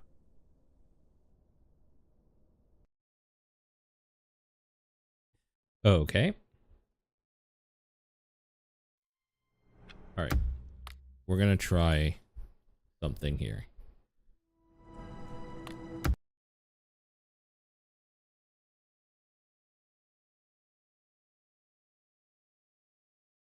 So, the first time we're going to set is 2013, right? And then there was a screenshot I took of another time. We're going to set it to that as well. I just want to see if there's stuff that happens.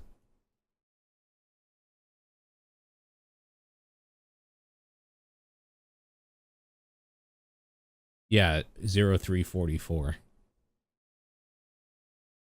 That's the one. I want to set it to 2013 first, though.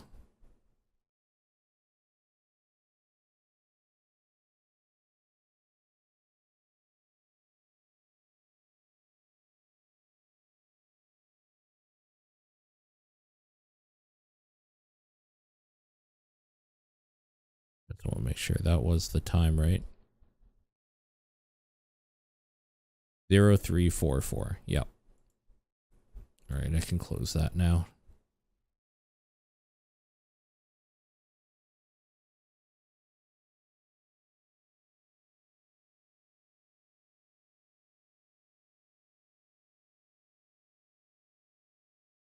Is it actually launching? What the fuck is going on?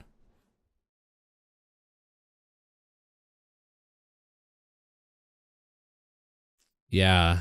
See, that's the problem with using a third-party launcher. Sometimes that shit happens.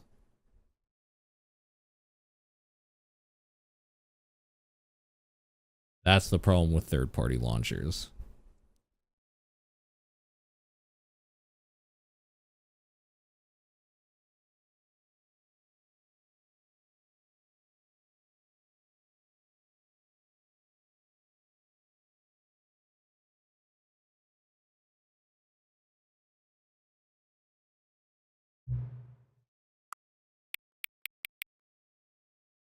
Uh, 2013 is 8/13.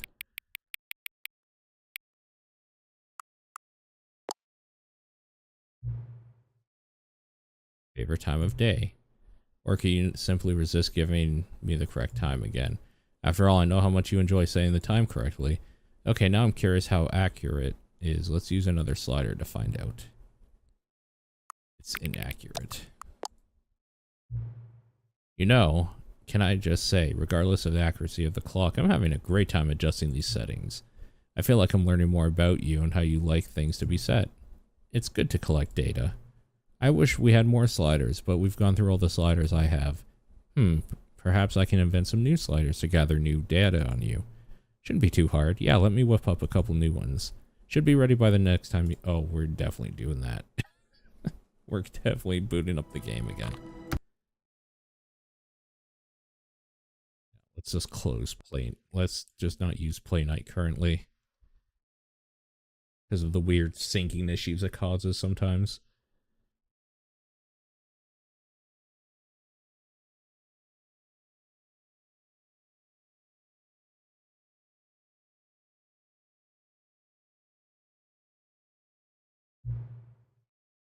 Please adjust the slider until the computer is barely visible. I mean, what's barely? That. Please adjust the slider until the dog and cat are friends. Oh my god, it's so cute. Oh, I love him. Cute. That's my favorite slider in any video game I've ever seen. Please adjust the slider until the number 5 becomes the number 9.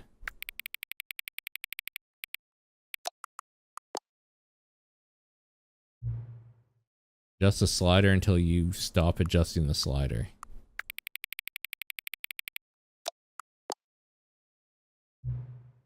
Which of the two words, made up words below, is the most appealing? Occuboinkle? Or accuboinkle? Occuboinkle? Or scrumtush? Scrumtush is just, that's a good word. Please don't adjust the slider. Okay. You know what time it is right now? Yes.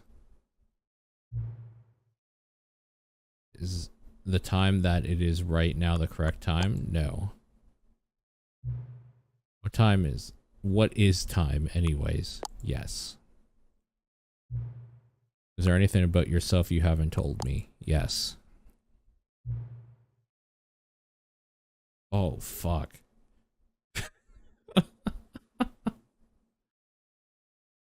People that knew this game really well, is this new to the deluxe edition? Or was this part of the original game as well? Help, yes. Will you come back to visit me? Yes.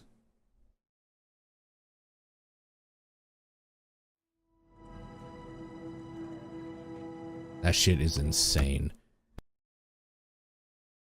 I want to set the time. I want to set the time to 3:44.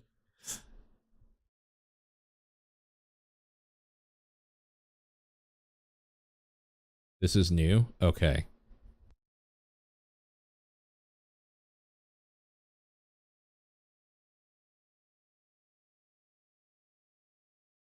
What time is it? Does anyone really truly know? Of course they don't. Nobody knows anything. You and I don't even know each other. We're like strangers. Sure, I've just adjusted the game's settings to your exact specification, but who hasn't? It's just what I do, like a day job. And now the job is over. There's no more information for me to gather. I've collected all the data on you that I can. I still don't really know you. And you don't know me. And neither of us can know what time it is. I guess some settings are just unsettable. But if I'm being totally honest, the clock doesn't do anything in the game anyway. You won't have me here when the game starts next time, but that's okay. Video games were meant to be played alone. You like being alone, don't you? That's maybe the only information I really learned about you. Well, it's time for me to leave. There's still one more setting we need to adjust, but it may take a little time before I'm ready for that. It's not in my job description, but that's okay. Perhaps you'll see me again, if you can find me. The settings.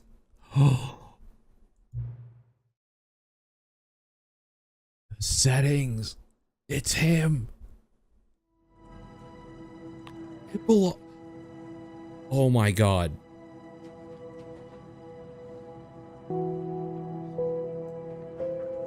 Oh my god.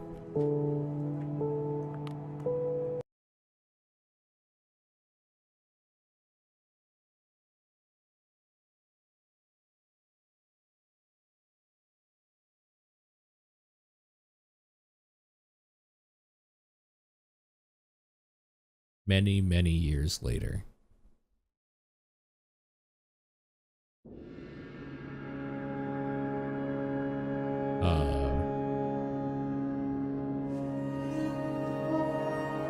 Oh, this is from the ending where we're walking around in the desert, I guess, right? After hitting the skip button a bunch.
I'm guessing it doesn't matter where you walk, as long as you do something. Maybe it's even time-based.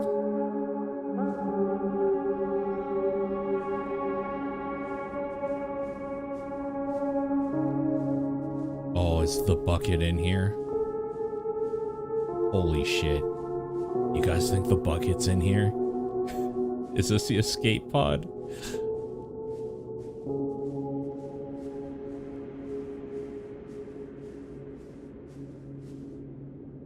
God, the bucket's in here. Oh my god.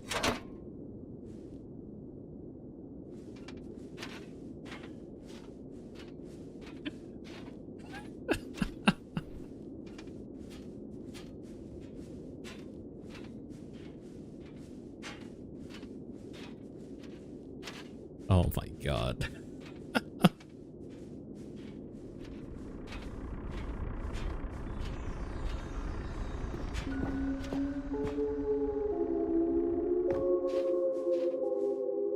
In loving memory, the Stanley Parable 2.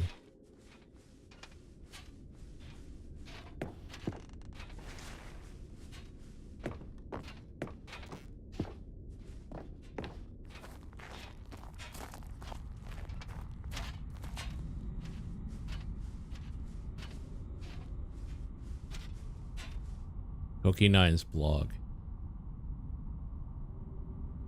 Like so many, I enjoyed my time with the original Stanley Parable, which underscores how truly disappointed I am with its sequel. Where the first game teamed with originality, the Stanley Parable 2 is dull, uninspired, and often insulting to its fan base. Rather than expand on what made the first game enjoyable, the sequel veers off into territory nobody asked for. An infinitely deep hole? Who cares? Where are the new endings? What are about enjoyable bits from the Stanley Parable 1, like the adventure line? Instead, we get uninspired side quests collecting figurines. Even this diversion feels incomplete. Collecting all the figurines gives you nothing. I must say, I found the bucket to be quite comforting, a welcome reprieve from.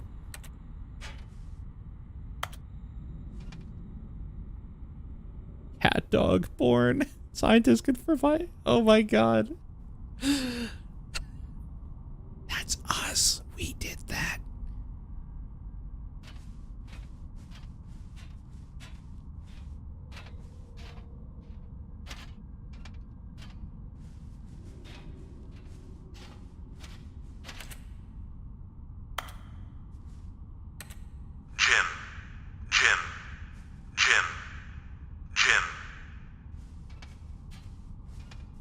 Stanley Parable developers. No more spin-offs, no more sequels. With the Stanley Parable launched to massive success in 2013, its creators made plans to build the property into an entire franchise, but disastrous critical and commercial reception of Stanley Parable 2 prompted developers to rethink ambitions, as outlined in a press release they published today. It's clear that more Stanley Parable is not what the fans want, reads the press release. We thought we had a vision for the series players would be excited about. It turns out this could not have been further from the truth. The press release goes on to promise to preserve the artistic integrity of the original game, to stop assaulting fans with our reckless and insulting creative visions. The word sorry appears more than 25 times in the press release.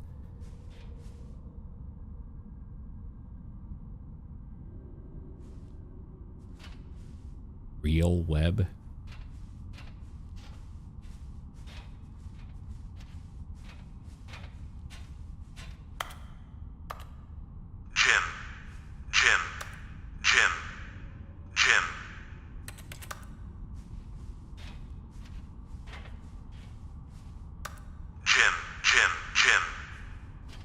One of these is going to say a different name, isn't it?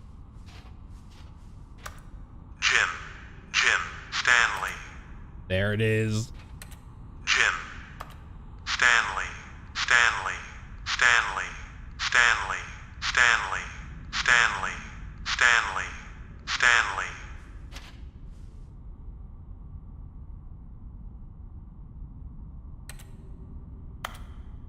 Guessing that has relevance to something. I guess I don't understand the Easter egg on that one. At least I'm assuming there's one.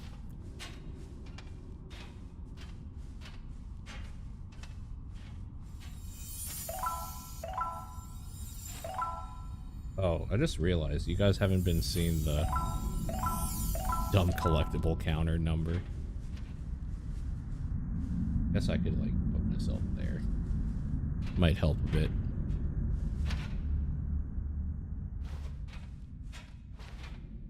Thank you for enjoying the new content.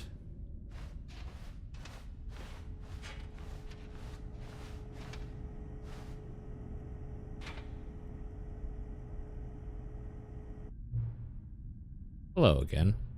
It's nice to see you. But it's terrible to learn that there will never be another Stanley Parable game. Did you read what the developers said? Preserve the integrity of the franchise? What nonsense. The Stanley Parable is not sacred. We do not need to protect it. Screw the legacy. Let's keep making Stanley Parable games until the sun explodes.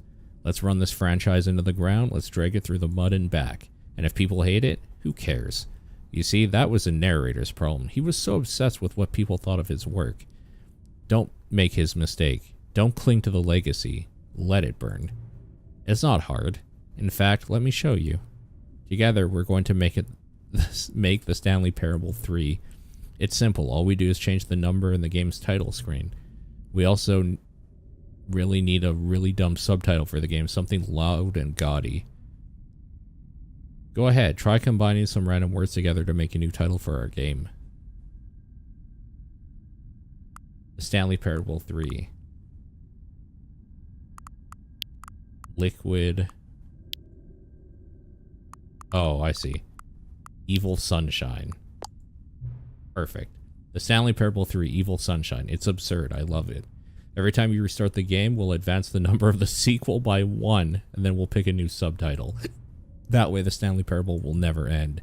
And nothing in the game itself will change when you do this either. Adding more content sounds like work. No need to do that. It'll just be the same content recycled again and again and again with a new title screen. What do you say? Should we go forward with this plan? I like it, but I want you to have a say as well. Yes, let's do that. Good, then it's agreed. A new sequel every time you start the game. And you know what? Since you put faith in the idea, I feel like giving you something as well. You see, I'm noticing that the narrator never found a way to give you the broken achievement, did he? Oh, shit. Of course not. I wouldn't expect him to know how. It's been bothering me. Let's fix it. Alright there. Alright there. The achievement machine is all fixed. You see, I'm on your side. We're in this together. We're going to keep this train rolling. The Stanley Parable cannot end. It can only spiral in on itself forever. Must keep the wheel turning. I'm ready. Are you ready? Great, there's one last thing we need to do. Please enter the current time.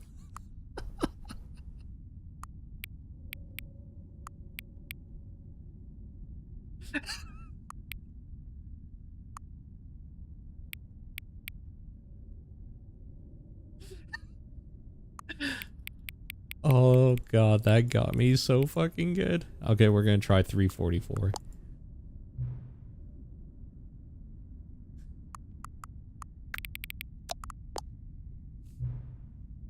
Please enjoy the Stanley Parable.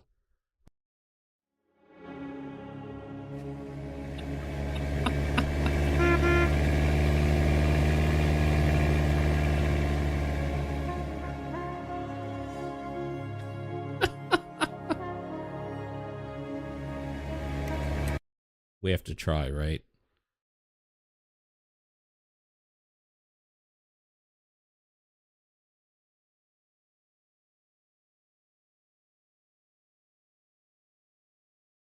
Okay. Apparently the 344 does nothing. There it is. Pocket full of boyfriends.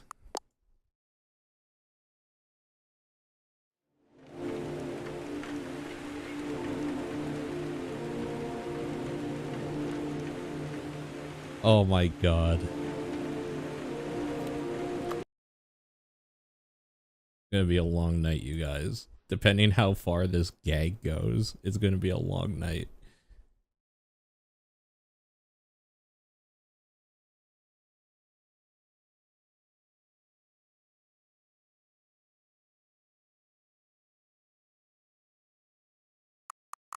Stanley Parable 5, Infinite Apple.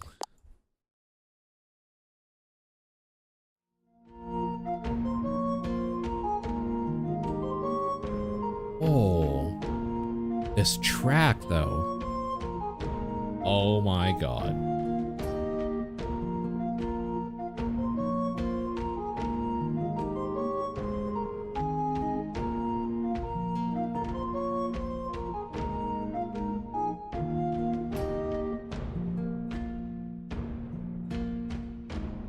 This track is amazing. If somebody wanted to Google how many of these there are, maybe, just so you know, maybe we shouldn't be sitting here for like literally 5 hours doing this. Stanley Parable 6, Dealing with the Baby.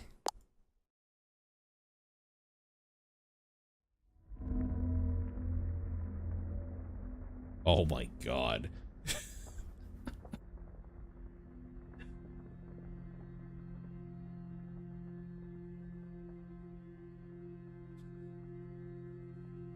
These title screens. Holy shit.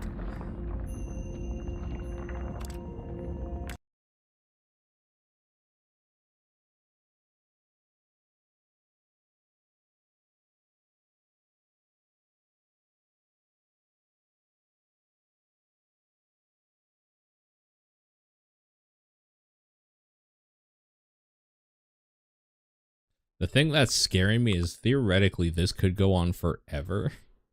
Because it literally is just picking words that it could pull from like a dictionary site or something. Like it could just pull from something and then randomly put together from a bunch of images as a background and then a bunch of images as a foreground thing. So like theoretically this could last forever.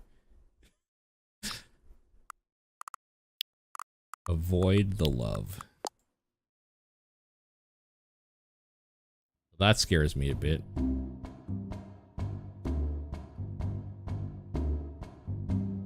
Can you do the test achievement? Well, yeah, let's give it a shot. Stanley Parable 7 is my favorite one after all, so.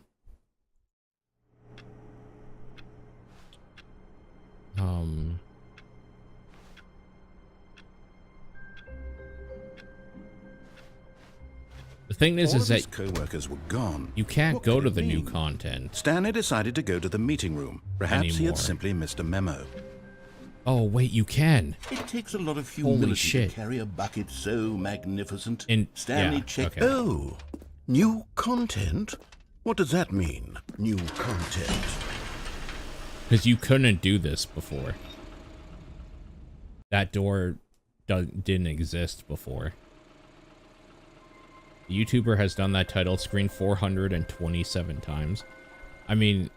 Hello, and thank you for playing the Stanley Parable Ultra Deluxe. As you may know, the Stanley Parable was a video game released in 2013 on home computers.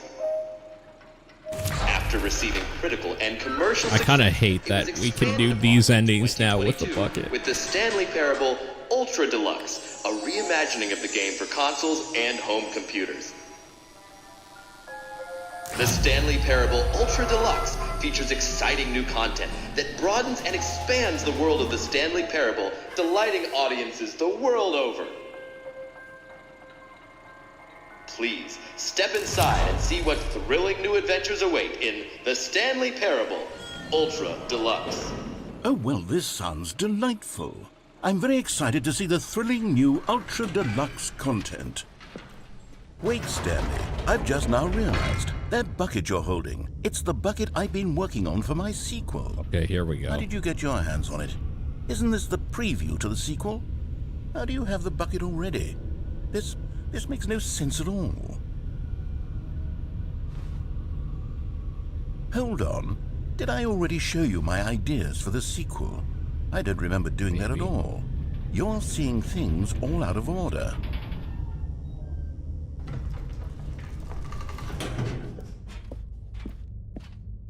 All right, let's see. It's the jump circle? I have no jumps.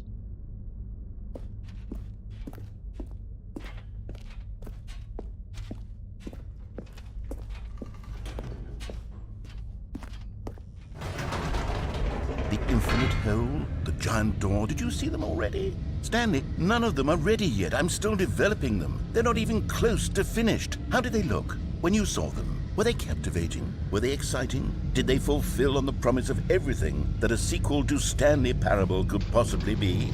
Had I figured out how the hell to make a sequel to this game? This is gonna be weird to talk about. This is a weird game to have to discuss. Should be interesting. That should be a fun discussion. If you're still carrying the bucket around with you, if the bucket is interesting to you, that means I must have made it correctly. Yes, you carrying the bucket with you everywhere is exactly what I set out to accomplish.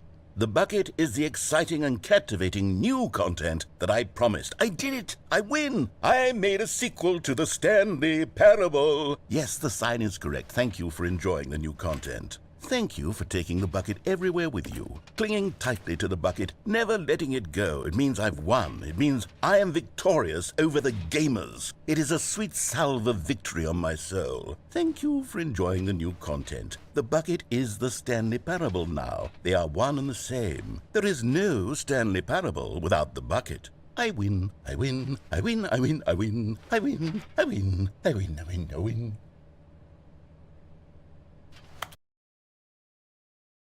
Oh.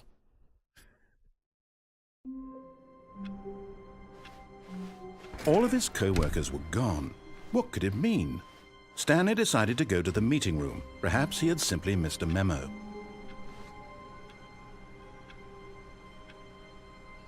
Stanley cradled the bucket in a gentle embrace, protective yet delicate, assertive yet compassionate. It should just take us past that intro stuff. I guess it doesn't matter because you can get the bucket in there. But what if we have the bucket when we go for the bucket?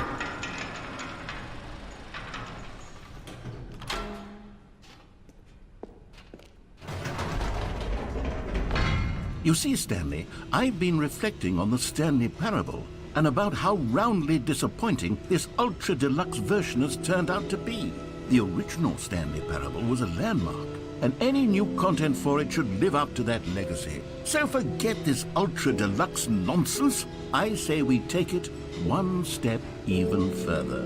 Which is why I'm very proud to announce for the first time ever, the Stanley Parable 2.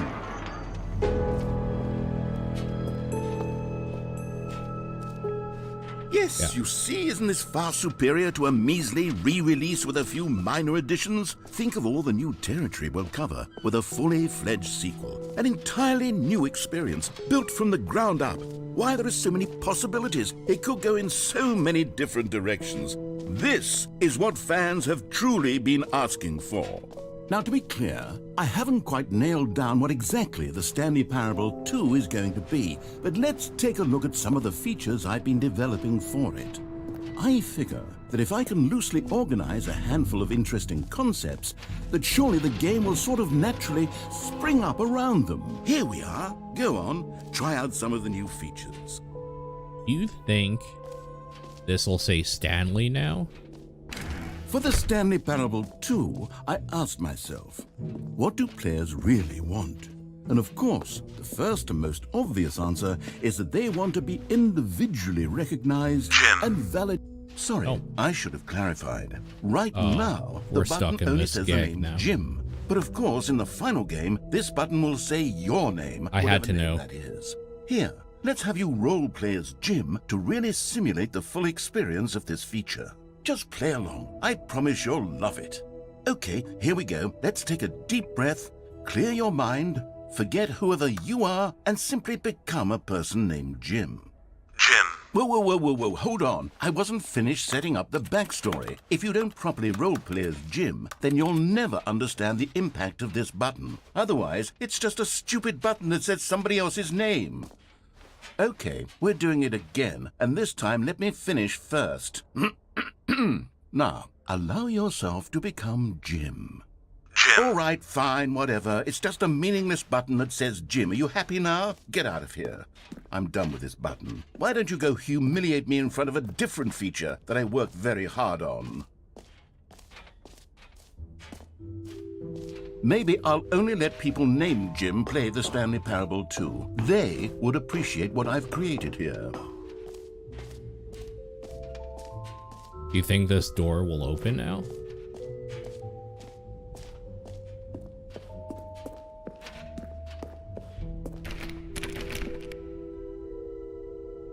What do you think you have to do here, if anything? You think just like changing a whole bunch of settings or something will do it?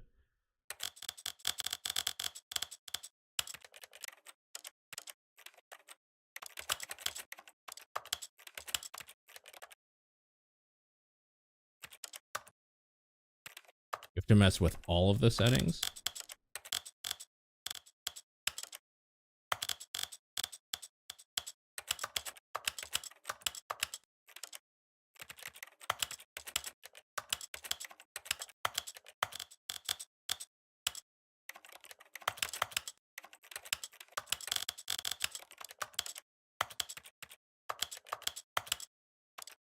Oh, I'm not touching that stuff.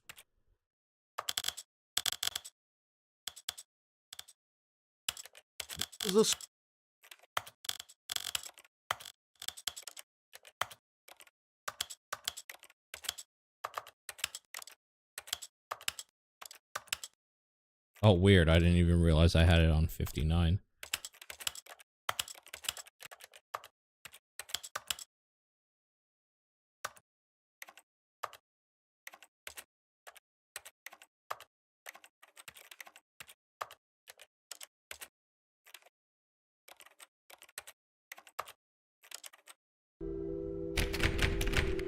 No.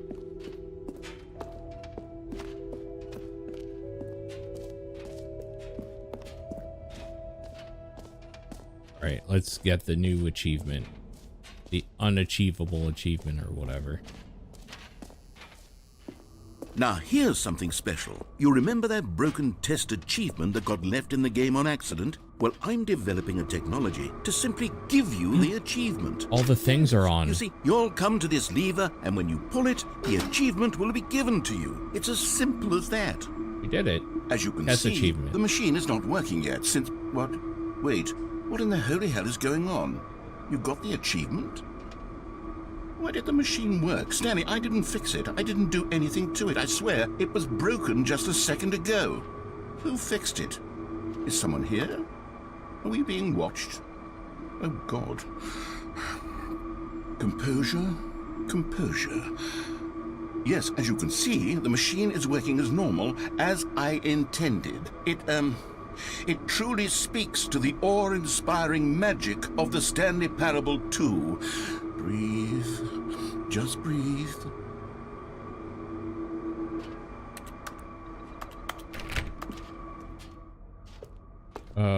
Wait.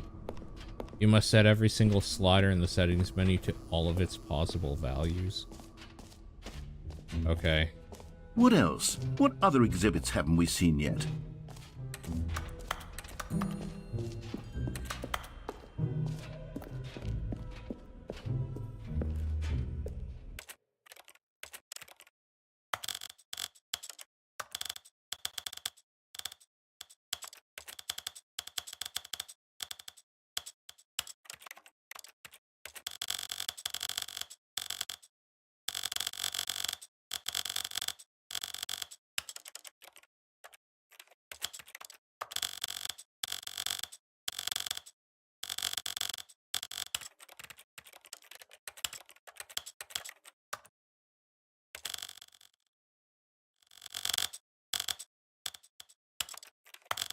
Story.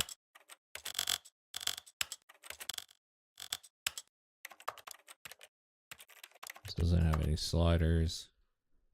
Neither does this.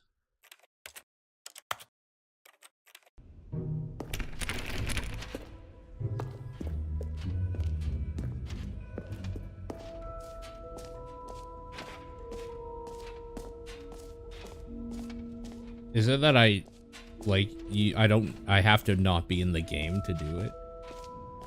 Achievement 7. Can you start the game itself?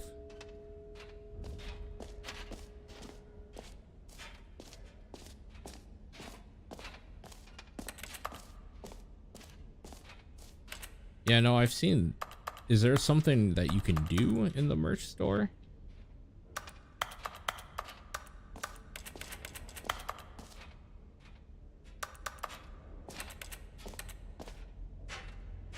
Oh, it has to be on the title screen? Okay, we'll do that. We'll do that then.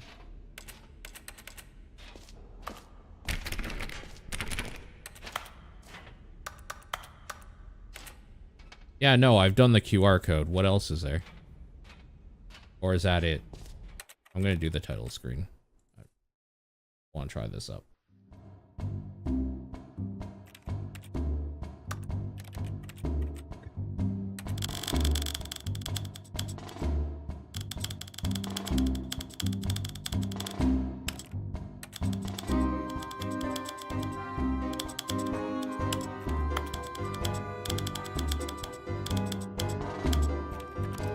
Okay.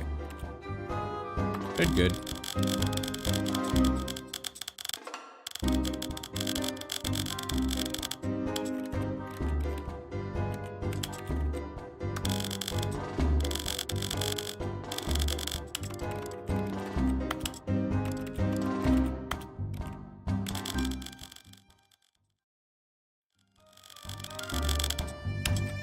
This is the...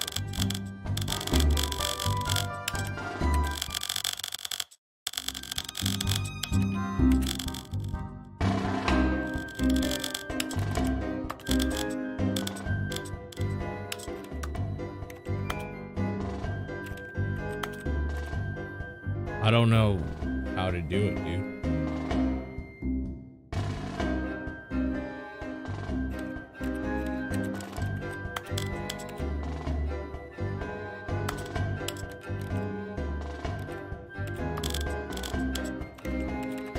Or is it that everything has to be the maximum? Like, literally.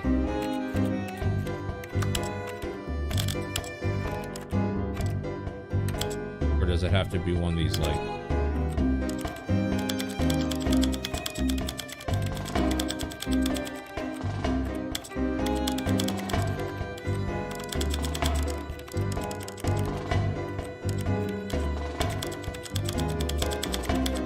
Maybe it's like skipping some when I'm using the mouse. So let's do it this way. Just to be sure, right?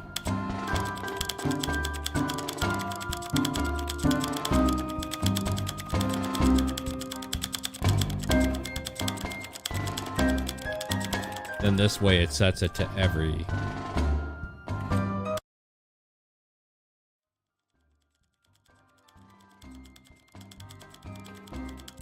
Yeah, I'll load back in and try.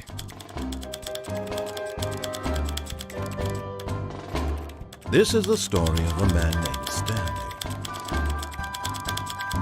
This is the story of a man named Stanley. I'm almost wondering if it's because using the mouse, it went up by 2s and 5s or something really quick. And it just skipped numbers, so I want to try it one more time doing every number, you know?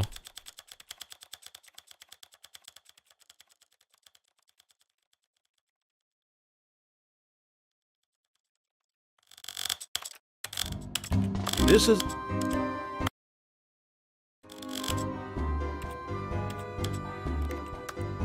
There's no other sliders, right?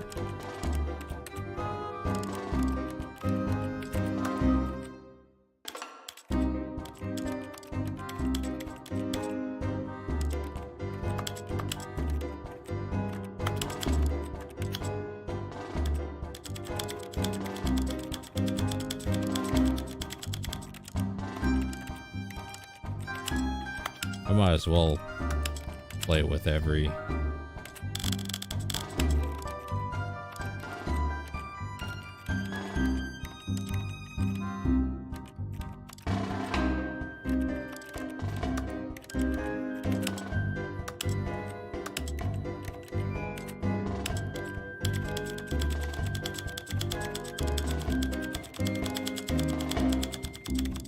If this doesn't work, I think we're just gonna call it for the night anyway. Because,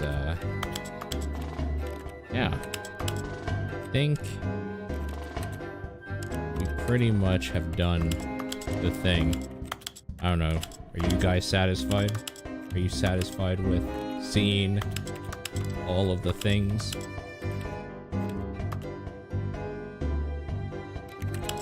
Even play again with this stuff just in case. Just in case.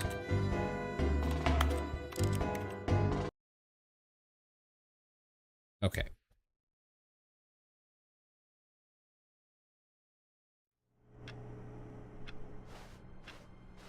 All of his co-workers were give him gone. a shot. What could it mean? Stanley decided to go to the meeting room. Perhaps he had simply missed a memo. Gonna bother with that right now.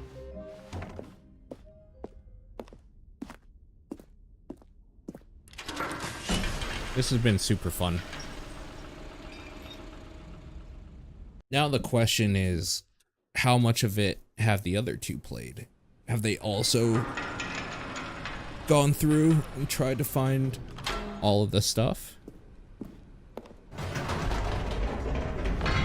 You see, Stanley, I've been reflecting on the Stanley parable and about how roundly disappointing this ultra-deluxe version has turned out to be.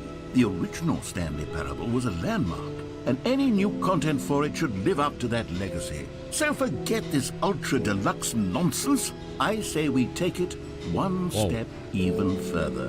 Which is why I'm very proud to announce for the first time ever, the Stanley Parable 2.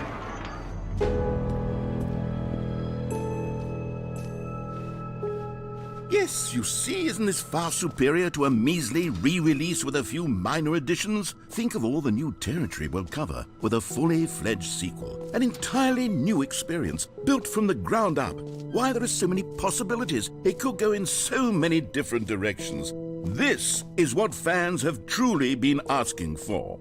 Now, to be clear, I haven't quite nailed down what exactly the Stanley Parable 2 is going to be, but let's take a look at some of the features I've been developing for it. I figure that if I can loosely organize a handful of interesting concepts, that surely the game will sort of naturally spring up around them. Here we are. Go I'm on. hoping. Try out some of the new features. Hoping this is it. Hoping this is it. Please.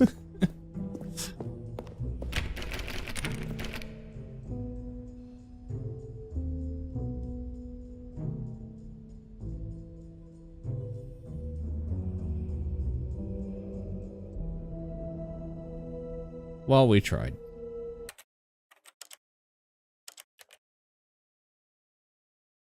We tried. Obviously, I fucked something up. It's fine. Anyways.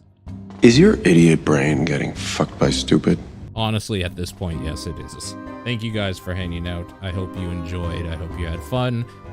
And if you are a TDP Plus member, that episode will be going up this week. I think we're recording it after TDP this week. So you'll be able to listen to that. And if you are and you didn't know anything about this game, I hope this playthrough helped kind of set the stage for the conversation that's to come. I hope it's a good one. Have a fantastic night.